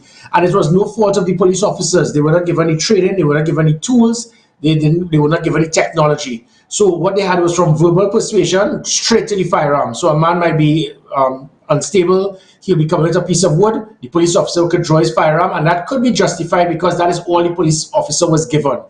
So in my period, what I did was, firstly with customer service training, making sure verbal persuasion can be seen as an avenue to minimize the confrontation, then put in communication equipment. When you have radios given to all police officers, it will ensure they can call backup. Backup means numerical superiority. Numerical superiority can cause persons to back off and not be involved in hostile confrontation. Then we had the body cameras, which was never provided before, then the pepper spray, then the tasers, and then the firearm. That was never provided before. Unfortunately, before me and even after me, pre and post Gary Griffith era in the hierarchy of the police service, there's been a situation to fear to embrace change, fear to accept technology. When I arrived, I found hundreds of body cameras, tasers, pepper spray in boxes that we had to discard because they passed the expiry date. And the hierarchy there, they did not want to use it. Now I left, we got over 1,000 body cameras, and then we have the acting commissioner of police making cheap excuses about you need technological infrastructure. You don't. A body camera, it's a switch on and switch off. Oh, then you have to train the police officers. It is not a taser. It's a switch on and switch off. A 5-year-old child could use it. And those are the things that, unfortunately, that deliberate intent to not to embrace change has caused a delay in providing the items, the tools, the technology that I left them with. How should the police now, react to the population, or what should be the move made by the police to, sort of recover their reputation and their relationship with the public? Because right now, with the arrest of 8 of them, there is an impact. And I mean, there is a sort of distrust growing amongst the population towards officers, almost unraveling all the work that was done before to make sure that there was that good relationship between the public and police officers.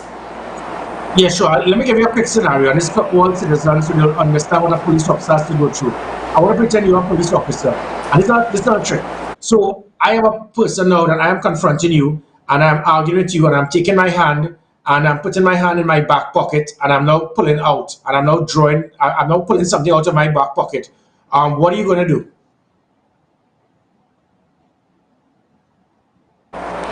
You still here? Well, Hello? I mean, yes, I'm still here. So, yeah. I guess it just all depends. Too late, you're dead. And that's my point. I just wanted to show you. The average citizen will have to understand it's not a business, it's not bank balance, it's not an account. And this was not a trick question. It happened.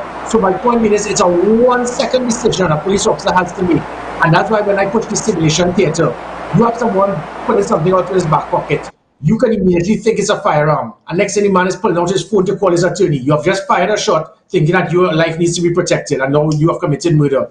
If you don't do it and it was a firearm and you're holding back because you're reluctant, you can now be killed. So I want the public to please understand this is very difficult. It is not running a business, it's not selling insurance, it's not working in a bank, which are all very important aspects in our country.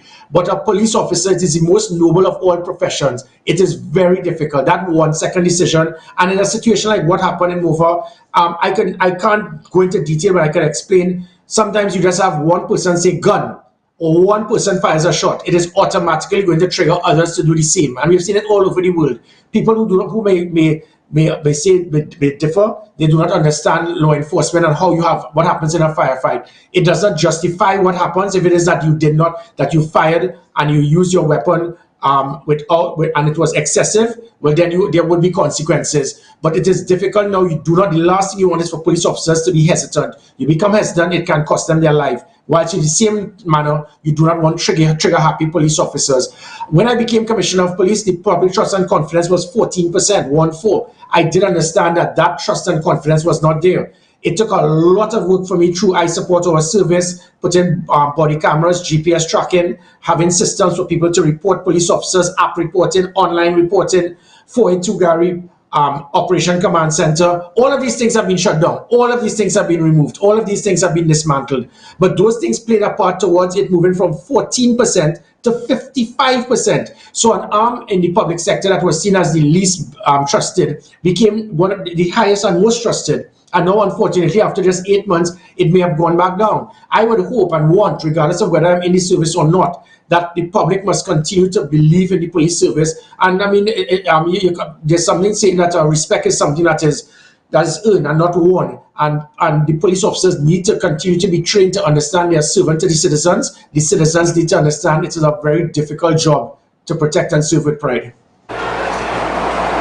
All right, and just before we get ready to wrap up, I just want to get your reaction to the Prime Minister's statements on Monday, saying that we need to treat crime as a public health issue. All right, so quickly, that is usually comments that are made by a government that is unable to deal with the critical aspect for now. How is this dealt with now? What he spoke about is known as secondary crime prevention. That happens around the world, and it is important. It has to do with different avenues to get persons away from a life of crime. The police service, we were doing that whilst I was there, through the Commissioner's Cup with football, through street talk, through crossroads, having 1,000 police officers be a big brother to 1,000 at-risk youths. So the police has a part to play and so forth. But here we have a Minister of National Security who says it is not his responsibility to secure the country. You have a Minister of Sport who says she doesn't know about sport. So you can't be using these individuals to assist in that project. What you needed, for example, if I was Prime Minister, I would have appointed the 20, 30 criminologists we have in the country, get them to go into the prisons, understand what has caused crime, what is causing persons to commit crime, why they continue to commit crime. That is how you deal with it from a scientific perspective. However, that is secondary. That is used by governments because of their inability to deal with the problem now. Because that secondary approach spoken about by the Prime Minister is going to take several years before you see results. What now could be done, because it happened when I was there in my last 8 months, where it is that every violent crime was reduced by 35%. It is known as primary crime prevention, hard targeting, deterrence, law enforcement, high visibility, a rapid response, intelligence-driven policing, predictive policing.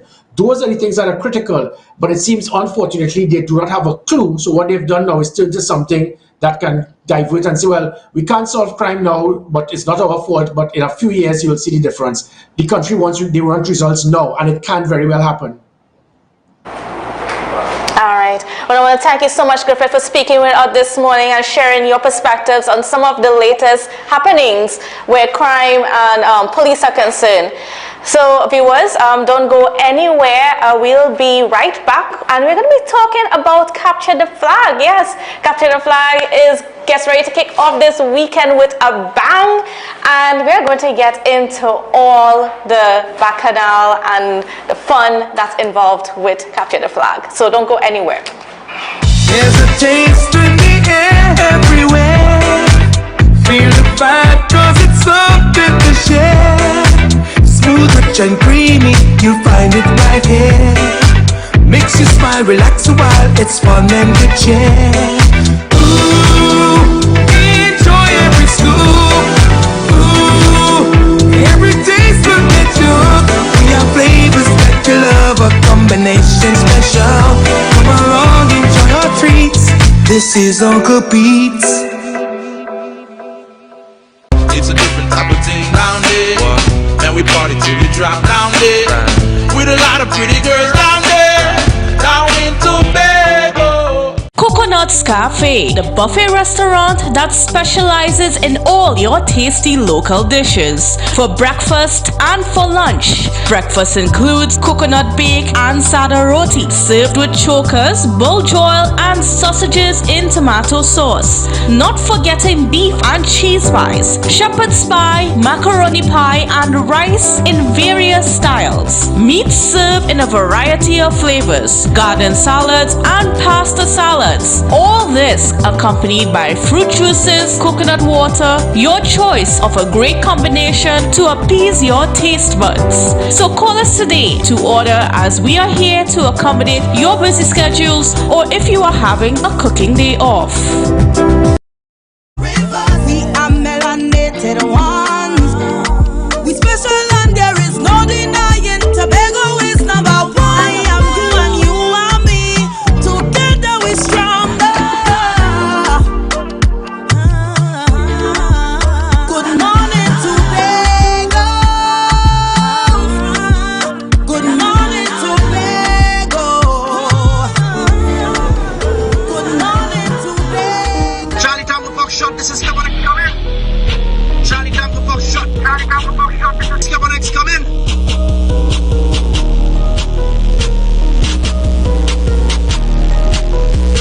Kevin X, this is Charlie Tango Foxtrot. Send traffic, over. Redneck. We receive intel that the gates at Mount Pleasant will be breached. I repeat, we receive intel that the gates at Mount Pleasant will be breached on July 24th. Please send assistance immediately.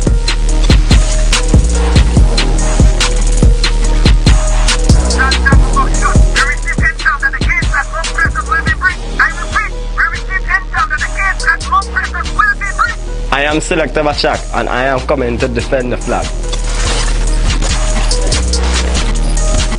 Our war is not for our faith.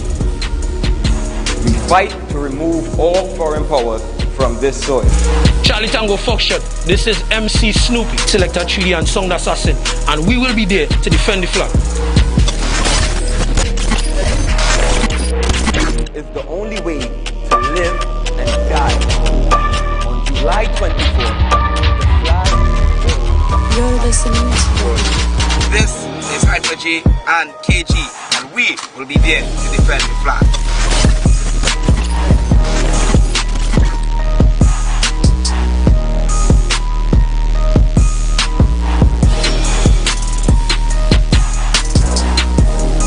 All alumni, please be advised that we have raised the threat level for Capture the Flag 2022 to red.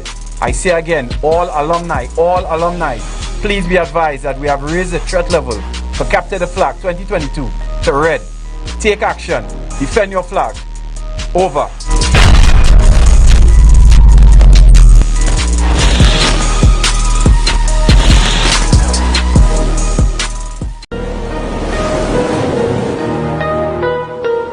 Charlie Tango Fox Shot, this is Kevin X coming. Charlie Tango Fox Shot, Charlie Tango Fox Shot, this is Kevin X coming.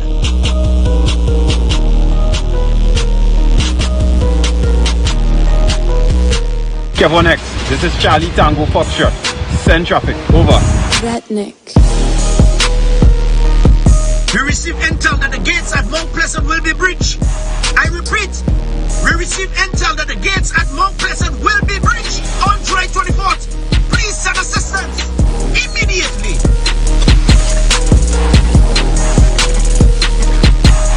Charlie Tango Fox Shot, we receive intel that the gates at Mount Pleasant will be breached. I repeat, we receive intel that the gates at Mount Pleasant will be breached. I am Selector Bachak and I am coming to defend the flag. Our war is not for our faith. We fight to remove all foreign powers from this soil. Charlie Tango Foxtrot, this is MC Snoopy, Selector Chili and Sound Assassin, and we will be there to defend the flag. It's the only way to live and die. On July 24th, the flag You're listening to This is Hyper J and KG, and we will be there to defend the flag. Right, welcome back to Good Morning Tobago. I am Candice Jackson and we are coming to you live from the Dwight York Stadium, which is going to be the venue for Capture the Flag this weekend. It's all going to be kicking off. I mean, we have the return to that wonderful school rivalry we have here in Tobago. And of course, we have Mr. Kevin McKenna, who is the founder of Capture the Flag, as well as the president of the Scarborough Secondary School alumni. We have Mr. David Thomas, who is part of the Space Side Secondary School alumni, and we have Mr. Josiah Leacock, and he is from the defending champion Signal Hill Secondary Comprehensive School. Welcome, fellas. Morning. Thanks. All right, so I'm going to get started with you, Mr. McKenna. Of course, we have things kicking off on Saturday. How are things shaping up? What's the vibes like? Tell us. Things are shaping good. Today I'm here with my bulletproof vest because I need, the team is Call of Duty. And also, we have Signal Hill in the mix. And once that is there, hooliganism will happen. So this is for my protection and the protection of the Scarborough Secondary School alumni. Things are shaping up well. We have moved on from Mount Pleasant. We have outgrown Mount Pleasant, and everything that was in Mount Pleasant, we are now fitting it into the Dwight York Stadium. But everybody knows that Signal Hill Secondary always produces some of the best footballers on the island. Come on, Dwight York and everybody else. When you want to take anybody as repeaters, you will get that. You understand? So they stack it in that way, but that doesn't mean that it's them. And then why should we disregard Speyside? Why should we disregard? I don't say we disregard Speyside at all. And I believe Speyside or Columbia? I believe Speyside borrowing players right now. They don't take one of our players and them to try to help them to win. Who's that? Calm down. Speaking about boys on the hill, let me just make it clear. We all know good things come from the Imagine east. compare both boys and girls, but you name your organization Boys on the Hill. You understand? If I was the girls, I would have swole you. But you want females to come and wave flag. Susan, you agree with that? Of course. People like Daryl Trim and them, it's always them. All right, folks, as you can see, the rivalry is hot. I mean, and I just want to talk to Mr. David Thomas for just a little bit, right? Now, tell me what it has been like, just getting that Speyside crew together and just awakening that alumni and just being a part of this. All right, so the alumni have been... glad to come, Tom.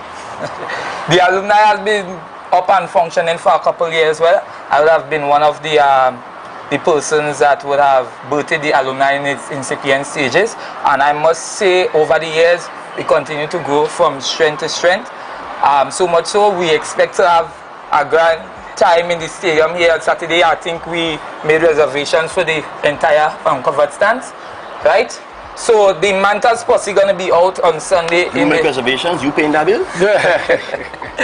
The Mantas posse going to be out in their full support here on Sunday, and we, of course, when we perch the flag on Pigeon Peak up in Speyside, you all will be able to see it from down on the west here. And there can be miracles you can achieve.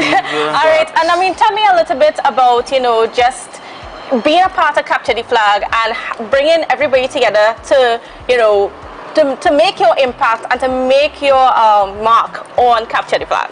Right, so these opportunities are we're very grateful for the opportunity. I mean, this is one of the more premier sporting events on the island, and it attracts a lot of attention both locally and internationally, right? And the brand is growing, as we could see, right? We have more and more schools coming from Trinidad. Hopefully soon we might have schools coming from all over the region.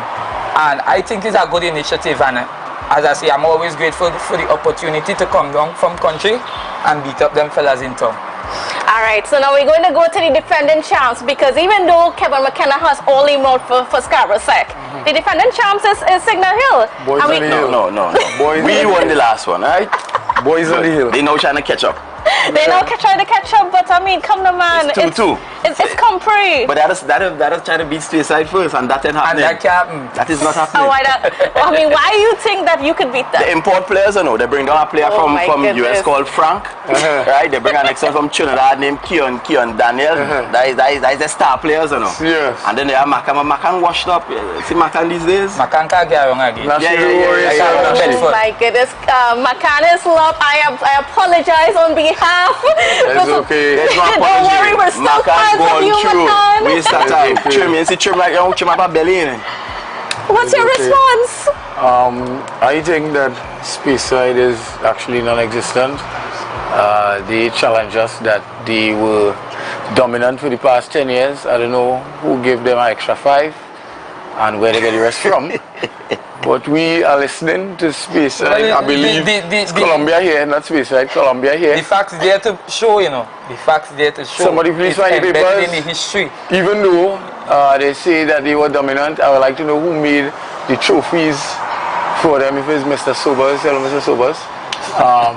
We just would like to highlight Scarborough said on the other half that they come in with a bulletproof vest, who they think they are the defending champions, but we will settle that score this coming Sunday here. So come out in your numbers to support Boys on the Hill. We're just making it clear. Take good look at the logo, Boys on the Hill. To watch them get trampled. And the ladies will be representing Boys on the Hill, making it clear again. Ladies, do you all agree with that? Talia, why is the name not all inclusive? Melissa, Susan, Melissa, and you all agree with that? Boys on the Hill? Of course they agree with it. They're not catering for all here. It's all inclusive. You all can come out in all the yellow and cheer for Speyside. All right, so, and I mean, as Mr. Thomas has to make his leave, and we're talking about all inclusiveness, now we also including some Trinidad schools on this thing, and we have on the line Presentation College. So a special good morning to you. Okay, I think we just lost them. All right, so McKenna, I mean, as we're talking about the inclusion of the Trinidad schools, I mean, tell me a little bit about that and how that is molding into the whole Capture the Flag brand. Well, when we started the Capture the Flag, the first year, we challenged one school, the oldest secondary school in Tobago, that's the Bishop's High School. And then from there, we said that we will be challenging every single secondary school. The idea behind that is to get all secondary schools to get an alumni, and once the alumni is up and running, they can then do work or do their own event to benefit their school, and that is it. And then from there, of course, we'll start to now cross the waters. We brought QRC a year, we gave them a little 6-0. They never came back after that. Scarborough Sec did that, not Compre. And this time we have invited Presentation Shogunas, and they have accepted. Next year you will see a further expansion, a massive expansion of Capture the Flag. Actually, we go to recess, and what happens at recess is games. So schools stand by, and you may just have somebody from outside of Trinidad and Tobago coming. So big things are happening with Capture the Flag. Let me also plug our sponsors. I must say special thanks to the Honorable Minister of Sport and Community Development, Ms. Shamfa Kojo, Nagico Insurance, Digicel, and also the Secretary for Sports, because moving an event in 24 hours is not easy, and they made it possible, and that's how we will have this game at the stadium. I mean, and we know, of course, that Capture the Flag, like everything else, had to take a break during the pandemic. What was it like being down during the pandemic? Well, I think we're the only alumni that actually did something during the pandemic. We did a virtual, we launched of our Ohana Cooler event at a villa, and we had artists, was 3D, Swappy, and Second Star. So we have been active throughout. Pandemic or no pandemic, Scarborough Sec alumni, we are the most powerful alumni there is. Right, and then, I mean, as we're talking, I think we have the Presentation College representative on the line. A special good morning to you, sir. Good morning. I don't know if you've been catching all the banter back and forth between these men here. So, we have Trinidad on the scene. What can we expect from Trinidad? Sponsored blue ticket. Okay, I'm not too sure if.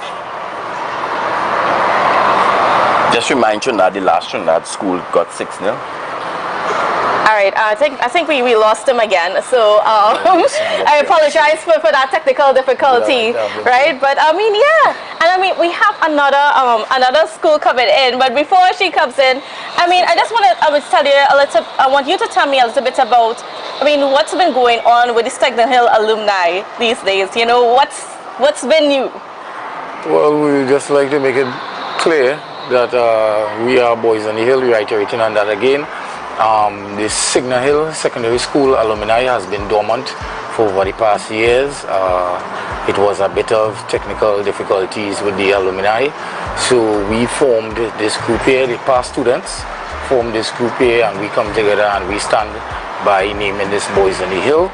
We would like to give shouts to Macan Hislop, Philroy Douglas, Talia, George, Miss Nelissa, and Miss Susan for coming on board, and also Mr. Desron. We like to thank them because these people are the core, not leaving out myself.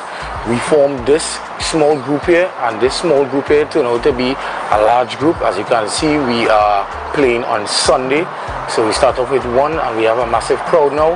So we like to thank these persons, and there is where we started from. All right, so now we have Miss Venus Orr. Yes. Welcome and a special good morning to you. And you are from what alumni? Speyside High School alumni, the best one there. Right, okay. And I mean, so we're seeing the women coming out, because I mean, we saw just the men, and we know we had a little banter about why Signal Hill only have like one boys on the hill as their tag. Inclusive. They're not inclusive. And Miss O, I just want you to tell me a little bit about, you know, just that inclusion of just the females in the capture the flag, because of course we know the females, we have all the spirits. Yes, we have the spirit, and we also have the support of the men as well. We have the support of the men. So it's a combination, a well put team together, and I must thank my committee for coming forward. We have been dormant as Boys on the Hill, and we use this opportunity now to recruit, regroup, and to come back as one, as to come back forceful as the Manta squad, as we prepare for Capture the Flag 2022. Going forward, I just want to highlight the persons on the committee that made this all possible: Vanisha Robley, Kidel, David, and also some teachers, right, who have so much spirit. I mean, they have so much spirit and drive that I'm really grateful for them coming out. And they could beat Scarborough Sack and Signal Hill. Of course. And I think the other alumni are scared of Manta squad because we are young and vibrant and energetic. And that is certainly the advantage that you all have. If Manta squad stopped thieving people players, then I wouldn't be here saying this, right? And that's the thing. The guy that scored the goal, wait name, Ice. What's his proper name? Lindo, Chevrolet, or whatever the case may be. He went to Scarborough Sack, they stole our player. Horse trading. It's not about stealing players, right? It's about family, right? And we have such good bond that they feel so connected to Manta squad. The young man said he was threatened. That they will forego whatever school they went because they have such connection with Manta squad, that they have this bond, and they will work extremely hard to make sure that we exceed to the top. So it's not about which school they went to. It's what bond, what relationship you form. Of course. I mean, because I did my 6th form in Compre, but I'm still a Bishop's girl, you know. So yes. Bishop's is my heart. Exactly. And I know Bishop's are part of this, but I mean, for this time around, but that's a conversation for another time. She had to find a way to plug. Well, yes. Hello, can the crew see to the world, right? But I mean, as you're talking about borrowing players, I want to know, how can you all really separate players? Because at one point in time, I mean, we had people moving up from Scarborough Sack and then going to Compre. So then how do you define who belongs to Compre and who belongs to Scarborough Sack? What we did this year with discussions with all the schools, as per usual, we changed a lot of the rules and made a lot of stuff easier for persons.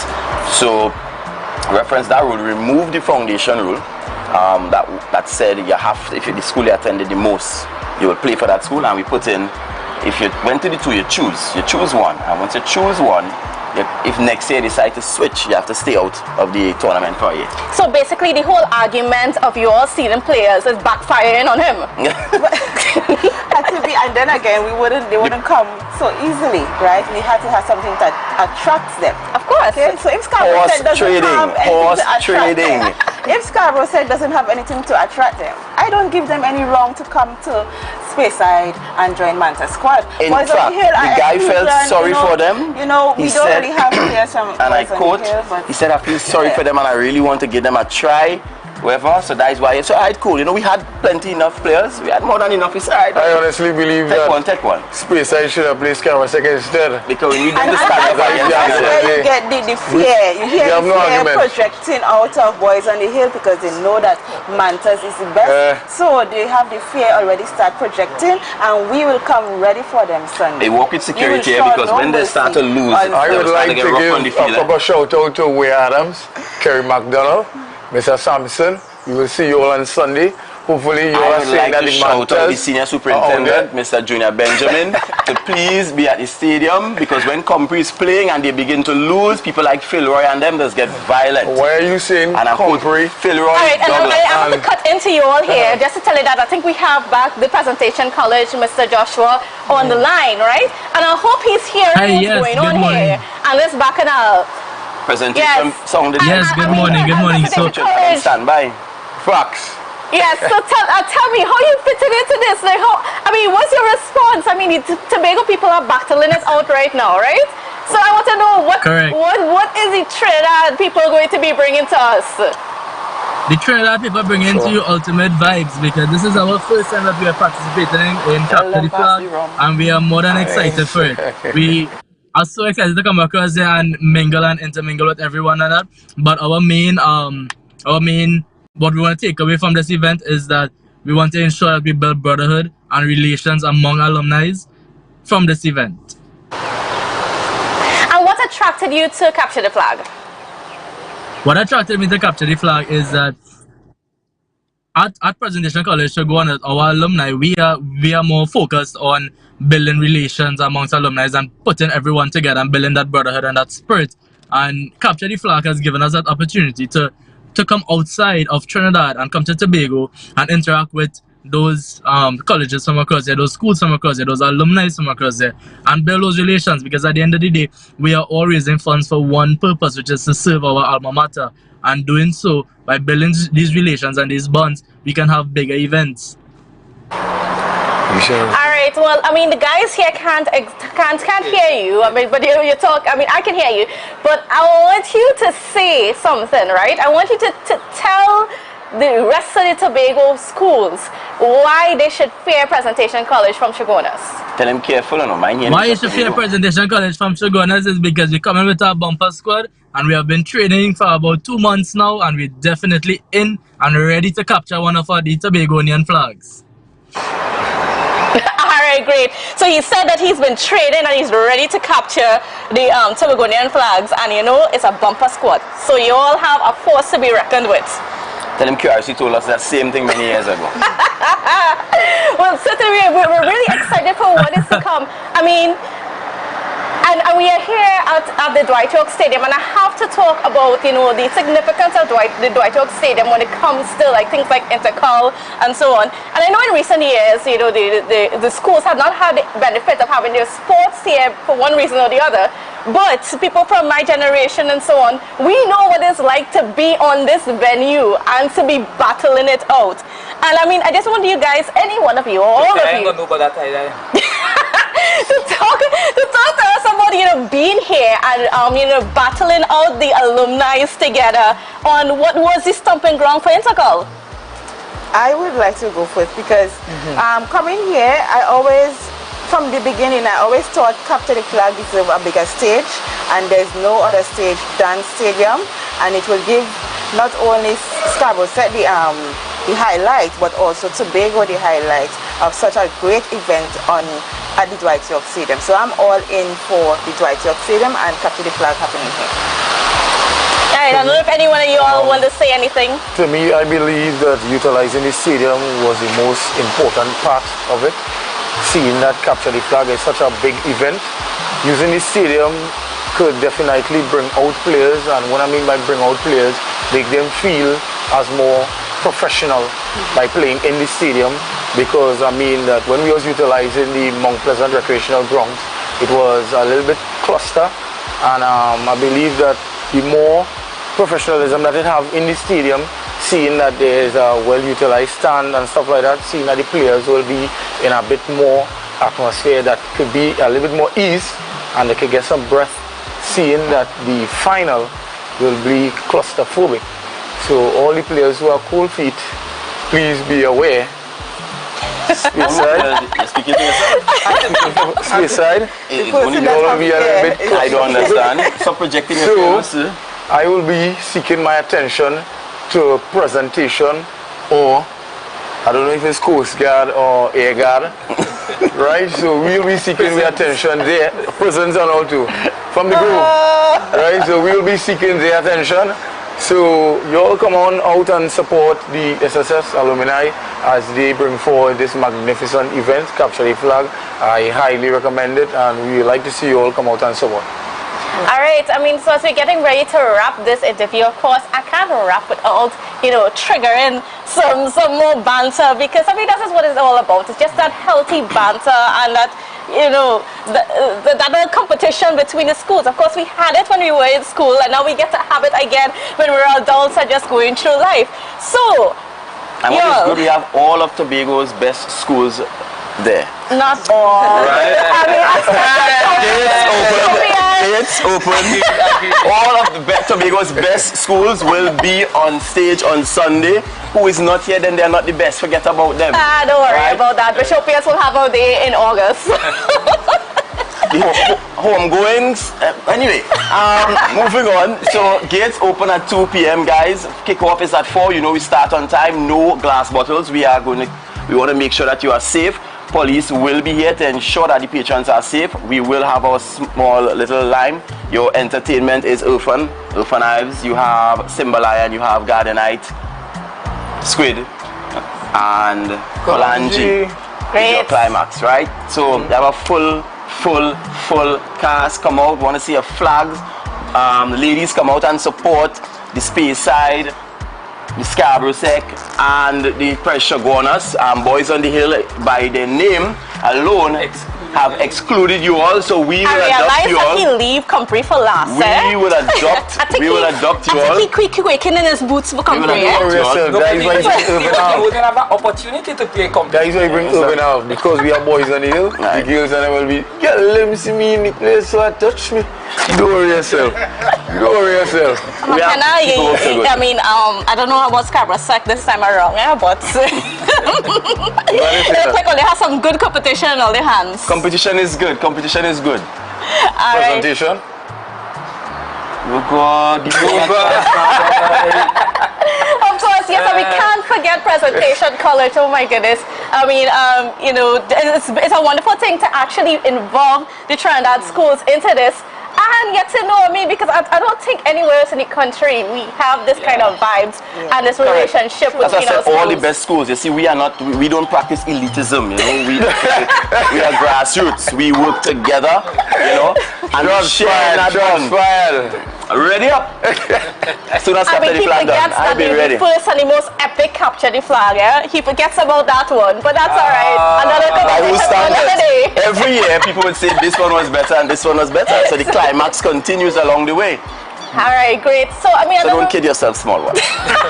He said small one. All right, but that's okay. I mean, on Saturday I'll be supporting Compre, because, like I said, Compre. I mean, I was a part of Compre for a little time, you know. So my condolences. All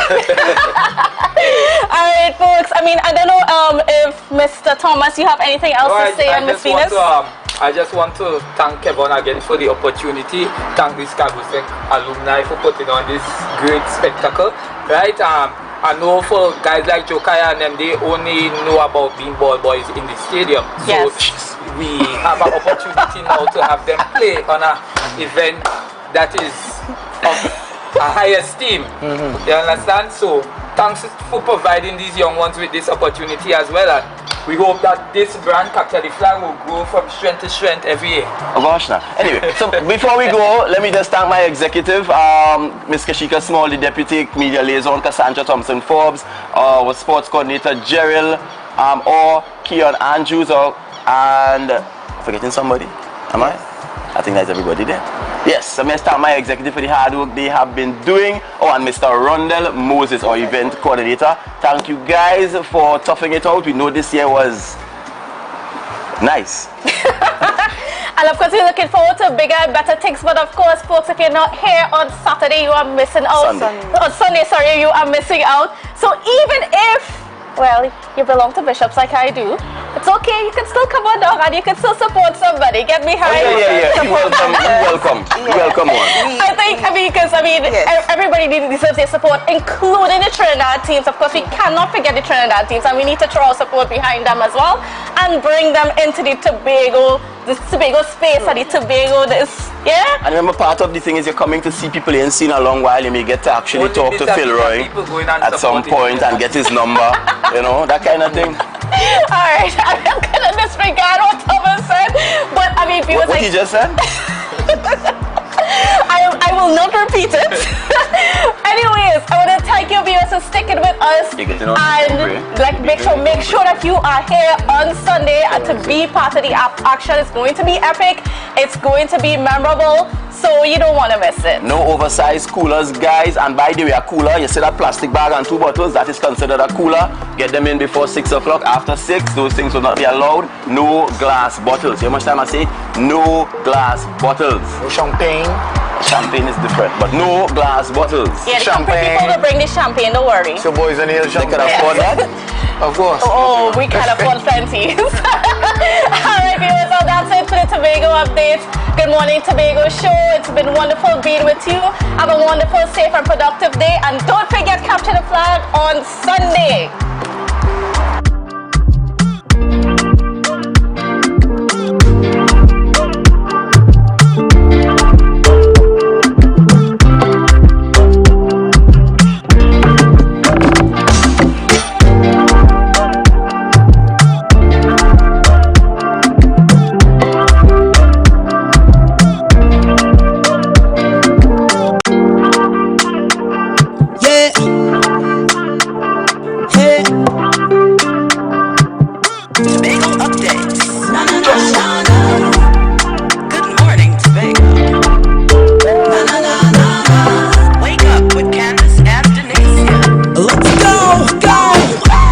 It's a brand new morning, rise up to a brand new dawning. As the passion start to rise, the energy fill the skies.